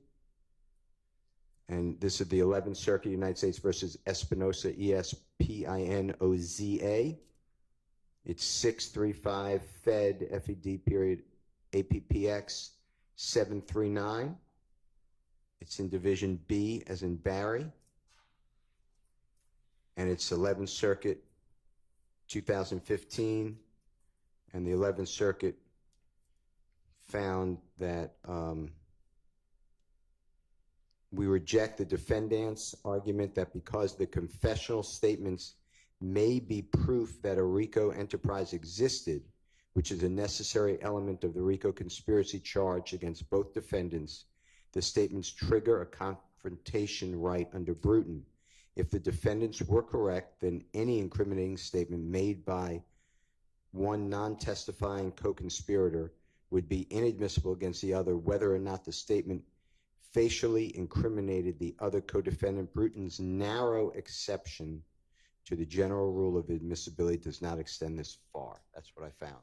All right. So it's only triggers what we were saying earlier, Mr. Stillwell, Mr. Williams, but I was saying YSL or the crew, and I cannot find a case that supports that. All right. I appreciate you bringing that to the court's attention. Every attorney has a duty to be candid with the court, even if the case law does not favor the argument they wish to make. And so I appreciate that, because I have to say, unfortunately, everybody doesn't do that. So thank you for doing that. Okay. Do we have this ready to play? Oh, okay.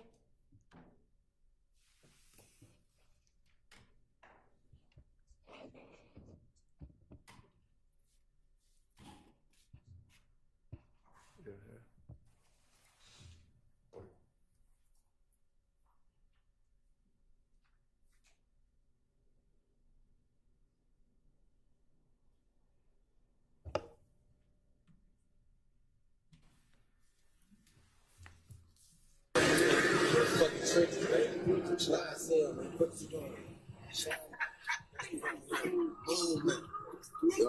Justice lifestyle. Oh, yeah. Real fucking bleed. Real sleep, aka bleed, nigga. Yeah. Slash shit. Man, but mud. We do this every day. You chick. Mistake kitchen. Kitchen and this BI. Fucking kitchen. I thought you were gonna put you on the camera. Go on the trench, man.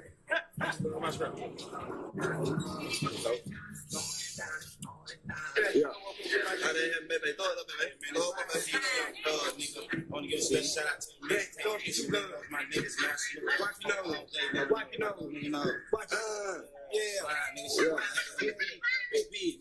Big B. Big B. Little baby rolling. Little baby rolling. Little B. This ain't no English shit. We don't sleep that game fucking bleeding slump in the fucking trenches, man. Sleep.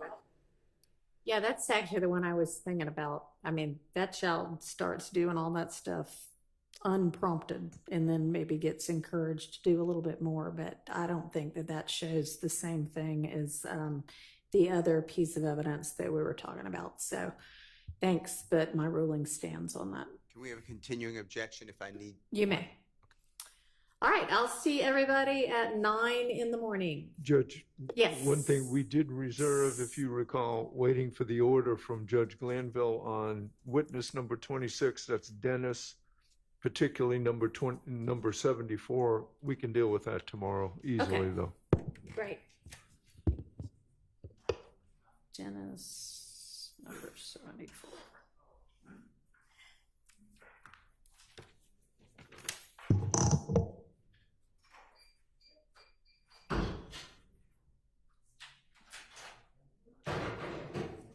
Mr. Harvey, was that one of the lyrics issues or was that a different item? Well, it's lyrics, but it's a video. Okay. Thank you. Thank you.